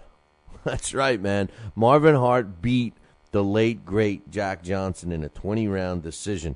That set him up to fight John Wiley. He beat him. And then the next fight was a fight that was for the World Heavyweight title. That took place in 1905, July 3rd. It was in Reno. And this was a fight that James Jeffries vacated his title. And at the time, we were at that period of time where, you know, if you claim to be the heavyweight champion, because if you recall when I did the spotlight on Tom Sharkey, he claimed, him and Bob Fitzsimmons claimed that they were fighting for a world title because James Jeffries didn't defend in time. But then James Jeffries defended it, and they never got credit for fighting for the title. James Jeffries still had it. So this was between a time when you could claim to be the champion, and then I would have to prove that I'm the champion, you know, and fight each other. I mean, that's the way it was. So this was at that point, and James Jeffries decided, well, I'm retiring. There's nothing in this anymore for me. There's nobody left for me, and I'm going to pick the 2 guys that are going to fight for the title. So it wasn't this number 1 and number 2 ranked contenders. It was whoever James Jeffries thought, and he picked Marvin Hart and Jack Root. Now, Jack Root, as you may know or may not know, because the light heavyweight division was kind of started and then stopped for several years and then got more popular again. Jack Root was actually the first light heavyweight champion in the early 1900s, I think 1901 or 1902, if my memory serves me correctly. And he stepped up to fight in this fight. Now, this fight took place in Reno. It was a fight to the finish, which meant nobody was going to win on a decision. That somebody had to win by knockout. And Marvin Hart weighed 190 pounds for this fight. Jack Root was a little lighter. And Marvin Hart wasn't a big guy. I mean, he was 5'11" and a half, bigger than me, but wasn't exactly a muscular-built guy. If you've ever seen some pictures of him, he looks like a big version of the human hairpin. You remember the human hairpin? I mean, that's what he looks like. He's very skinny and did not look like a fighter. Did not look like a tough guy, I tell you. But he was very tough. Now, in this particular fight, you know, it's a shame that we don't hear about how great of a fight this really was. What we hear about is people never heard of Jack Root or Marvin Hart. Normal people never heard of them. And this fight kind of goes, you hear more about Tommy Burns as a heavyweight champion than you heard about Marvin Hart. But this was an exciting fight. This was an Arturo Gatti, Mickey Ward battle, back and forth, beating the snot out of each other. As a matter of fact, Marvin Hart went down in round 7, and Jack Root was down in the 12th round. And then it was down once and got up and then was ultimately knocked out. And that gave Marvin Hart the world title. He followed that up with a world title defense against Pat Callahan in Butte, Montana. Took care of him in 2 rounds. That was a year later. And then a month after that, he went to Los Angeles, California, and fought Tommy Burns for the world heavyweight title on February 23rd, 1906, and lost a 20-round decision. Now, he continued to fight. He fought Peter Mayer and knocked out Peter Mayer in Arkansas in 2 rounds. Went on to fight. A couple of weird things happened at the end of his career. First and foremost, he ballooned up a little bit, started fighting in over 200 pounds. 212 was his last fight. He fought Jack Twin Sullivan and won by a disqualification. He lost a 12-round decision to Rue McCain before that, and before that he won a fight against John Wiley with a disqualification. He also won a 13-round fight against Tony Ross against a disqualification. Now that fight, Hart was basically knocked out. He was laying down, and Ross comes over and hits him while he was down, and the referee awarded the victory there. So conceivably, he really most likely would have lost his last 5 fights, but that one got him a win. His career ended with 2 fights, one in 1909, in July of 1909 against Mike Schreck, was knocked out in 4. And then his very last fight, the heaviest of his career, over 212 pounds, December 20th, 1910, he fought Carl Morris. And punch up that name, you'll see him as an opponent for a lot of fighters, too, during that era. Was down a couple of times in that fight, once in the first round, twice in the third round. And then after the third round, he couldn't continue anymore and stayed on his stool. And that ended the fight, and his career. Now, he finished his career with 29 wins, 21 coming by knockout. He had 7 losses. He was stopped 4 of those 7 times. He had 4 draws. Newspaper decisions, he had 2 wins, 2 losses, 2 draws. 394 rounds as a professional with a 44% knockout ratio. After boxing, he ran a bar for a while in Kentucky. He also got into refereeing, different pro matches and stuff like that. And apparently he had some liver and blood pressure problems as a result of working in the bar, I guess. And he passed away in 1931. He was only 55 years old, and he's buried at Rest Haven Memorial Park in Louisville, Kentucky. Marvin Hart, former world heavyweight champion. He is not a boxing Hall of Famer. He's one of the only guys that won the heavyweight title back in that day, and has not been inducted into the International Boxing Hall of Fame. Maybe he'll find a place, someplace like maybe the Billy C. Boxing Hall of Fame. Talkin' Boxing with Billy C. now has official merchandise available on TalkinBoxing.com. T-shirts, sweatshirts, hoodies, and mugs. And yes, even undergarments. Talkin' Boxing apparel is the perfect gift for the boxing fan in your life. Log on to www.talkinboxing.com. That's TalkinBoxing.com and place your order today.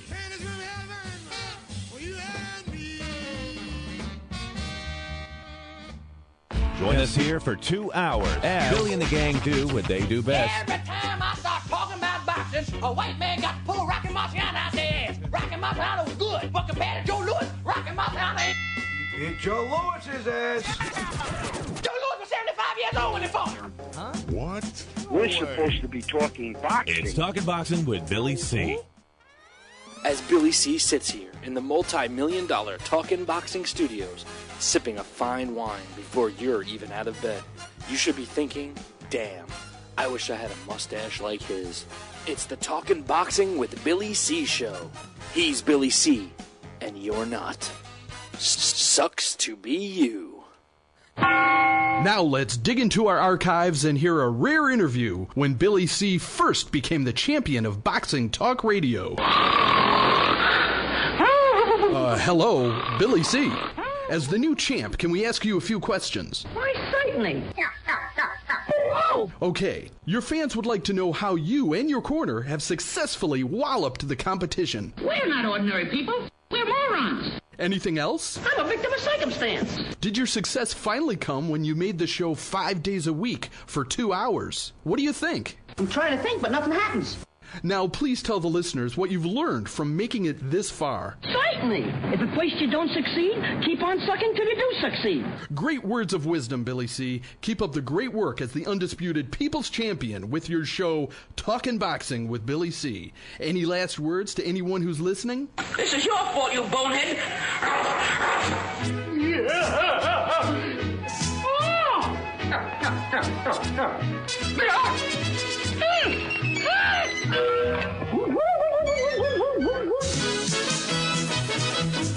And we're back. You are listening to the Talking Boxing with Billy C. radio show. You're watching us on the Fight Now channel. That's right. Fight Now, 24 hours a day, 7 days a week. Combat Sports, it's here right now. It's called Fight Now. Whew. You got to call your local television provider, whether it's a satellite dish or cable or smoke signals or antennae. Call them, man. Tell them that you want the Fight Now channel added to your sports channel lineup. It's that simple. Hey, Fight Now even made it easy for you. Go visit their website, www.fightnow.com.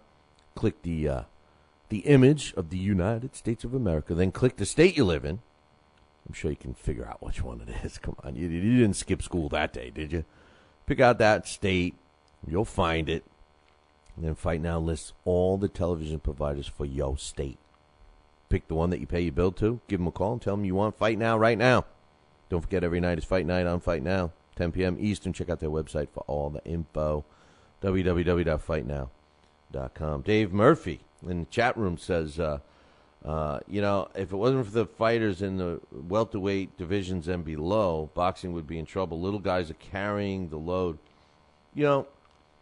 It's true. And the sad part, we're always saying that as goes the heavyweight division, so goes boxing. That used to be the case. But the heavyweight division has been so piss poor in the last, 20 years. I mean, Mike Tyson was the last guy. I mean, I'm not going to knock. I know Dax, is a big fan of Lennox Lewis. He thinks Lennox Lewis was one of the best fighters of all time. And Klitschko's, obviously, we got to give them credit. But they're just not exciting. They're not characters. I always say we're missing characters. The problem with the welterweight divisions and the divisions below is I think overall we have more talent. We clearly have more talent. In the welterweight division alone, I know Mayweather's I don't want to talk about Mayweather, but I know Mayweather's fighting up at junior middleweight right now in his next fight. But the bottom line is, he should be in welterweight division. And we do have arguably the top, handful of fighters in the welterweights.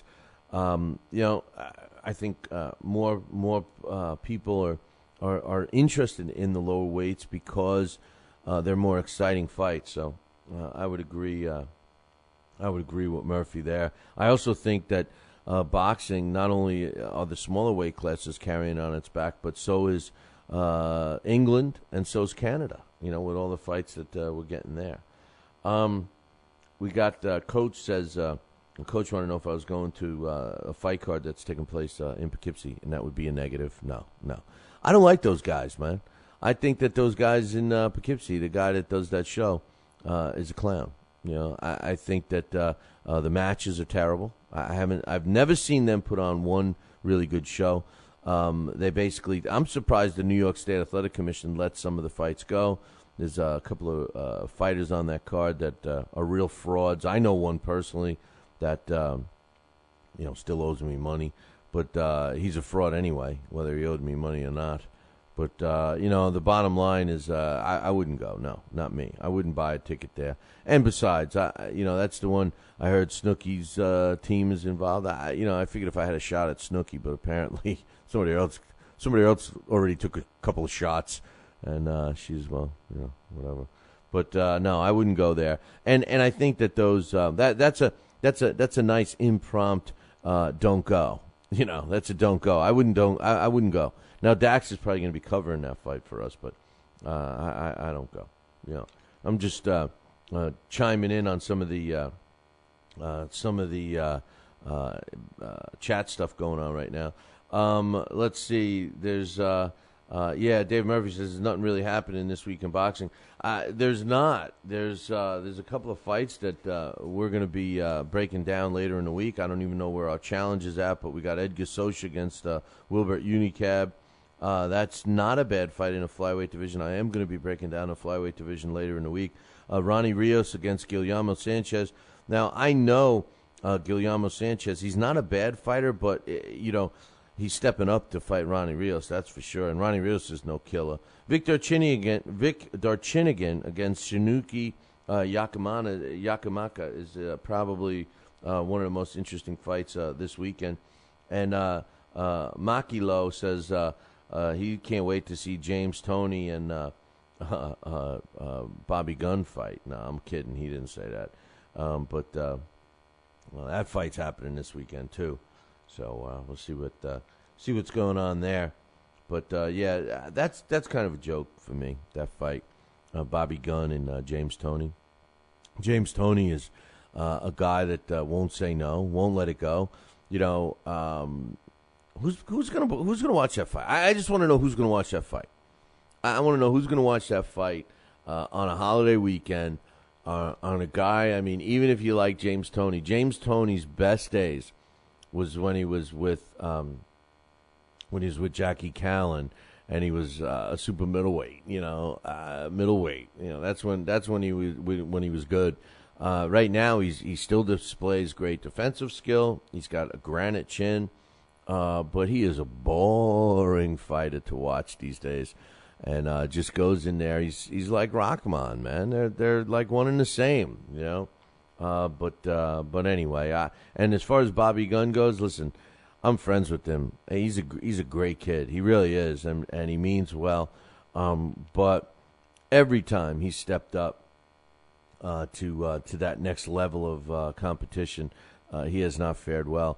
And although James Toney is 155 years old right now, I don't think that Bobby Gunn is going to have the arsenal to beat James Toney. So I don't know, man.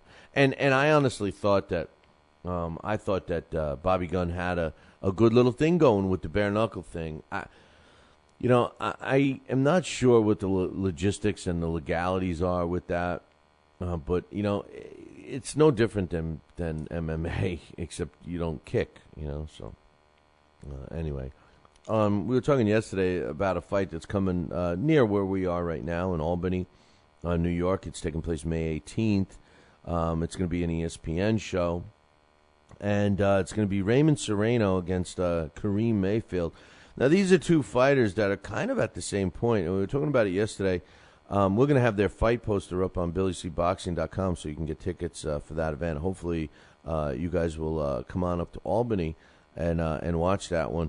We're going to be ringside. I know that I'm scheduled to go. I don't know if Dax is going to be there, but I know that we're definitely going to have some coverage there.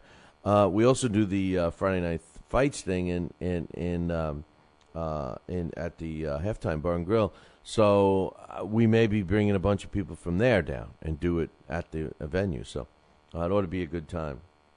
And and Murphy's saying, it's amazing that Tony isn't older than he is. He beat Michael Nunn for the middleweight championship, and that was a long time ago.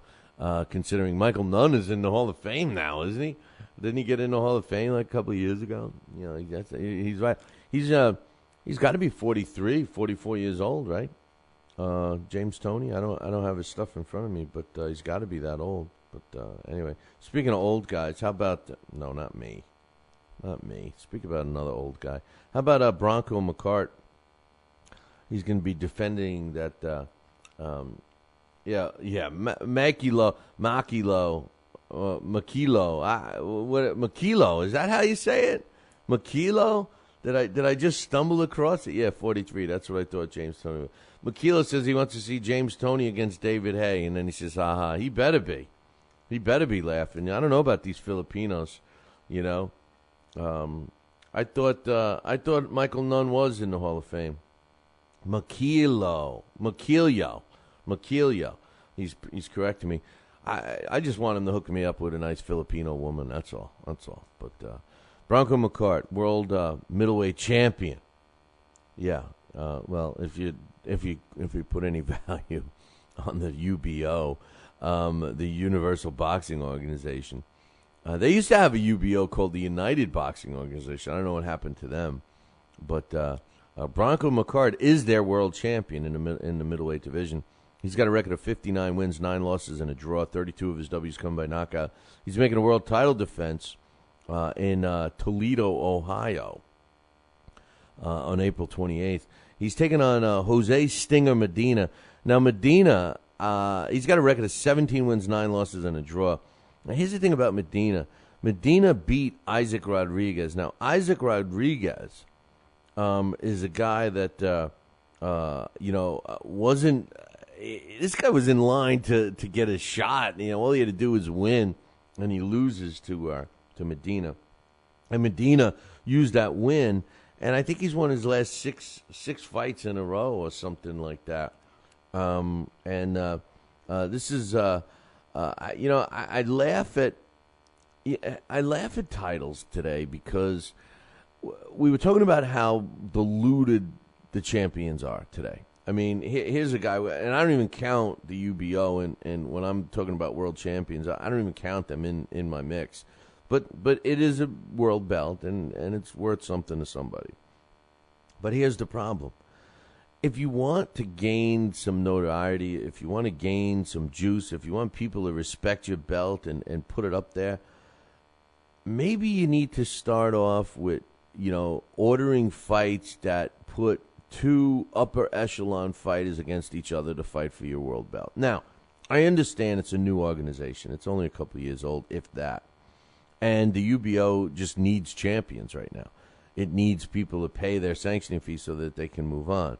Now, Bronco McCart isn't a bad guy to have as a champion for a new organization because he was a former champ already in another weight class. Yes, he's old. Yes, he's finished. But here's where the UBO needs to do it right. They need to make sure that the opponent for McCart is a little better than Stinger Medina. Stinger Medina, although he may be a dangerous opponent and may surprise everybody, now the UBO has to look at this. If Stinger Medina beats McCart and becomes the UBO champion, I'm not saying he's going to, but let's say he does. He would have a record of 18 wins, 9 losses, and a draw. And they would have him as their world champion. Now, McCart, it's not exactly an undefeated record at 53-9 with a draw, but 53 wins is more fights than most people have in their whole career, as a professional. So, I mean, you got to give him a pass. But the the repercussion. I just hacked up a piece of my lung.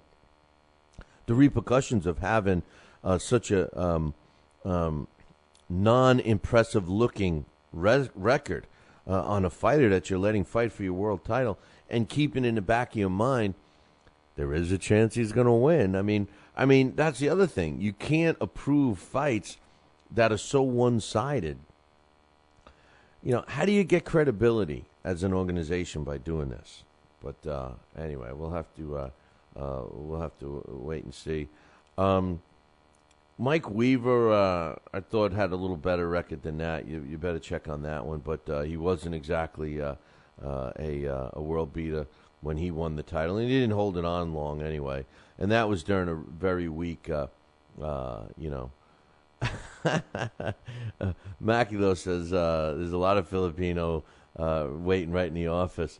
You guys hiring? Bring me over there, man. I would love it. I heard it's a little hot there, though. I heard it's a little hot and humid in the Philippines. I kind of like the cool weather. I mean, as long as you got air conditioning, is there air conditioning in there? Yeah, I would love it. I love it. I like the Filipino look. I definitely do. But anyway, Murphy's checking now. But anyway, I wanted to do that. Yesterday we talked about the Jermaine Taylor, getting in shape for Caleb Truax. Now, we had Caleb Truax on this show before. He's kind of a shy guy. He hasn't been tested that much. But I tell you what, Jermaine Taylor, and we said this yesterday, I mean, this is a guy that looks good. I mean, he always looked good. He definitely has. Does he remind you of Frank Bruno? Just like the way his body is and the way his face is and stuff like that. Does he remind you of Frank Bruno? He certainly does for me. I look at pictures of Jermaine Taylor real quick, and I see a lot of resemblances to Frank Bruno. Dave Murphy, the guy with the computer, just checked. Mike Weaver was 21 wins and 9 losses when he beat Big John Tate, who was 20-0 at the time, and won his world title. We had Mike Weaver on the show. We should get him back on. But anyway. Speaking of guests, we're going to have a female fighter. She's undefeated, beginning her career. She's actually beginning her career a little late. We'll talk with her later in the week, Vanessa Greco. And I almost got to see her. Live. I did see as a matter of fact, I did see her live. I saw her fight a fighter from Albuquerque who was a pretty good fighter. That was her draw. And they brought Vanessa Greco in to fight a pro debut fighter in Tampa on that card that was canceled a few weeks back, and 15 minutes before it was supposed to start. And I'll tell you what, this kid Greco I thought was on her way to upsetting the hometown favorite, And needless to say, from what I understand, they didn't invite her back. So we'll be talking with her.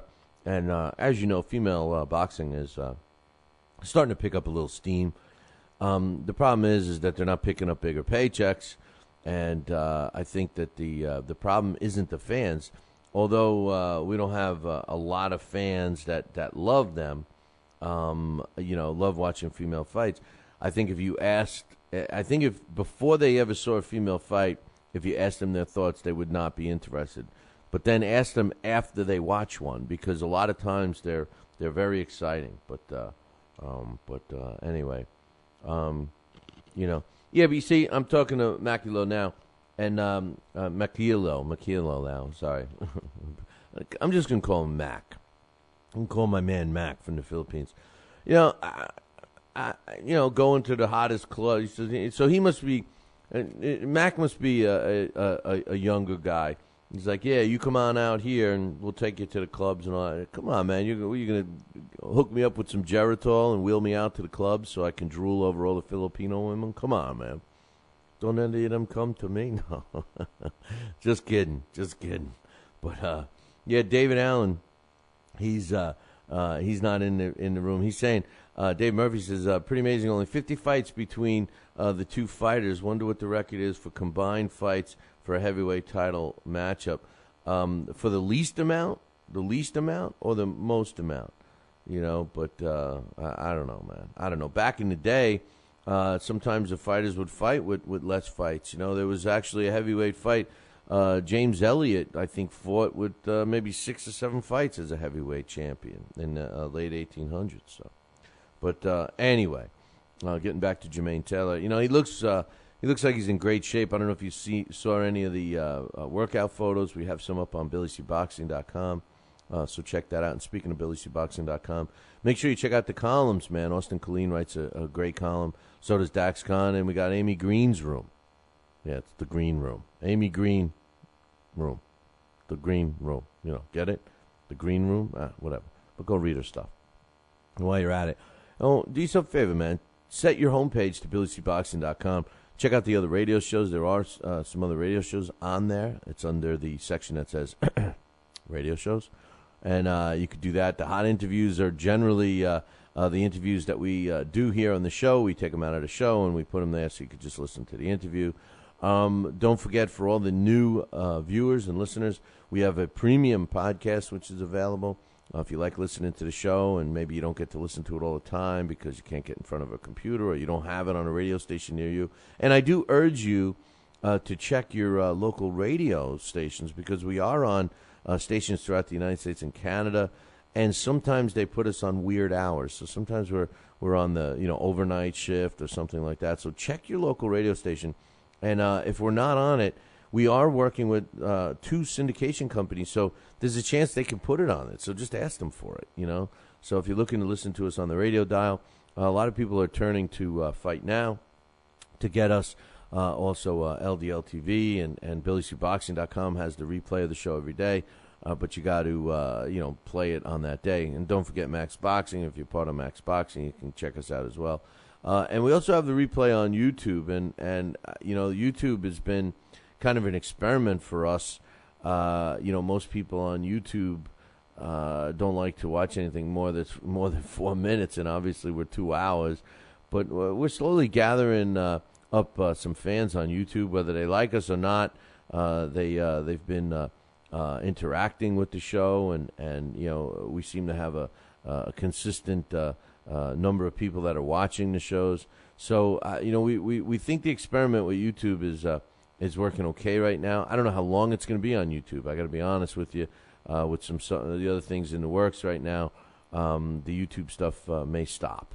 So that and some other things that are going on. So you got to stay on the cusp of stuff, man. And speaking of cusp of stuff, that's something else. I don't know if you guys have. Checked out the rankings on Billy C Boxing, but today we're going to update it, and we're going to check out. There was a couple of moves from this past weekend that are going to reflect, but check out the rankings, and if you get a chance, Drop us your opinion about the rankings. I don't want to know. I won't. Listen, I'll be lying if I told you, oh, send me your rankings. Yeah, right. I'm not going to have time to read your rankings. But what I'm interested in is if you think ours are pretty accurate. Because I've looked around. Now, I get the rankings from all the major sanctioning bodies, who they rank and all of that stuff. And a lot of times I get sick of it because, all of a sudden you have that guy that appears. All of a sudden he's number 10, number 8. It's like, huh? Who is this guy? Who's this 22-1 guy from, East Bum, And it's like, where's this guy from? And he's getting a title shot. He's a mandatory. It's like, that's where he's from. But, it's just, I think it's funny. And what we tried to do with ours is we tried to take the principle from Ring, except we're not biased towards Golden Boy fighters, and we laid out the base of our rankings. Now, based on performances and who beat who, and this guy beating that guy, and the guy who beat the guy, and blah, blah, blah, is starting to juggle our rankings around. And I have a feeling that over the next 6 months, by the time this year is over, I think what we're going to see is a pretty damn accurate ranking system on ours. I'm just, I'm not just saying this because it's ours, but we're non-biased.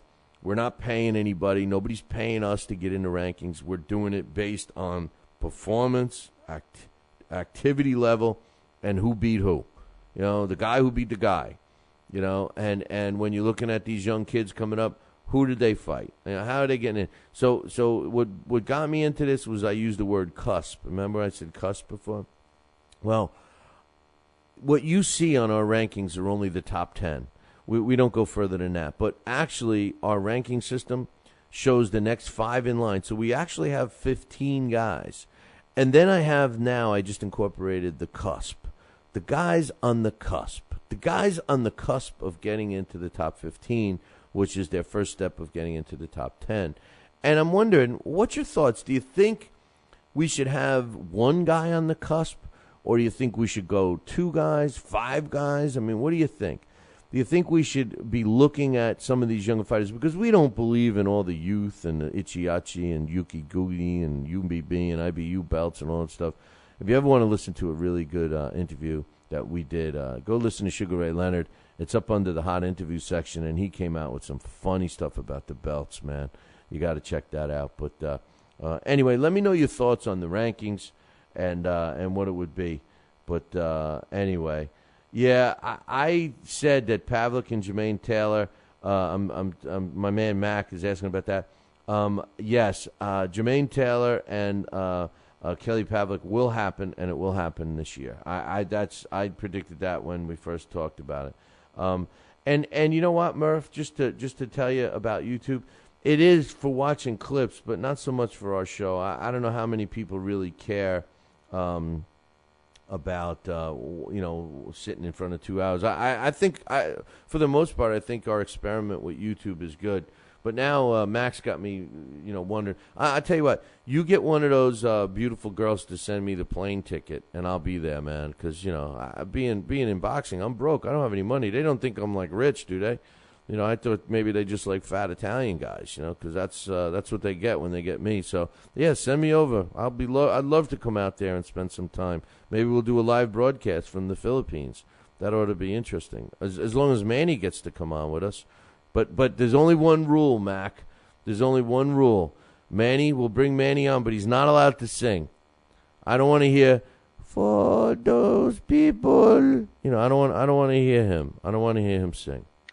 Wake up. It's time for the... It's too early for a trivia question.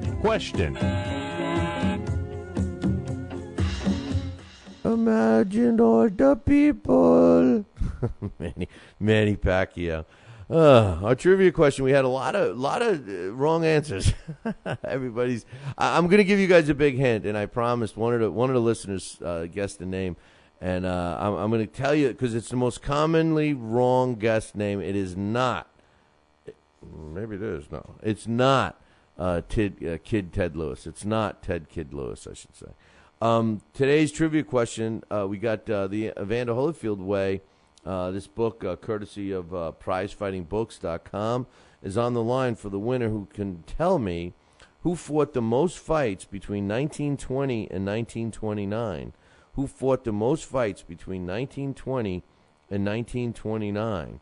I gave you guys a big hint. It's not Ted Kid Lewis.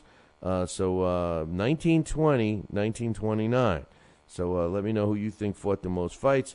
And whoever gets the answer correct first wins the Evander Holyfield Way, or it's called the Holyfield Way, by James Thomas II. It's actually a very good book. It's one of my favorite. It is my favorite Holyfield book. And the reason why I like it so much is because Holyfield's maybe some of the truth about him is exposed in that book, which I really liked, especially the end and what you see today. And what a lot of the people around him are trying to tell him and why he's not listening and all that stuff. So it's a good book, courtesy of prizefightingbooks.com. Who fought the most fights between 1920 and 1929? Email me the correct answer if you know it, Billy at TalkinBoxing. That's TalkinBoxing.com. This day in boxing history. That's all you're getting, Murph. Murphy wants more hints. No, Murphy, in a minute I'm going to send you Blood in My Coffee. I'm going to send you 4 or 5 more copies of that. Today's This Day in Boxing History is being brought to us by Campanaro and Tomkovich. If you need a lawyer, you better use the ones that keep me out of trouble, and that's Campanaro and Tomkovich. 845-221-4099 is the call. And call him now and tell him Billy C. said, I'll pick up the consultation fee on me. Give him a call, 845-221-4099. On this day, April 3rd, 1998, Freddie Norwood wins a 12-round decision over Antonio Cermino to win the vacant WBA World Featherweight title, and that took place on this day, April 3rd, 1998, in Puerto Rico. Hey, man, that concludes our show for today, but there's one thing I got to tell you. You know what it is?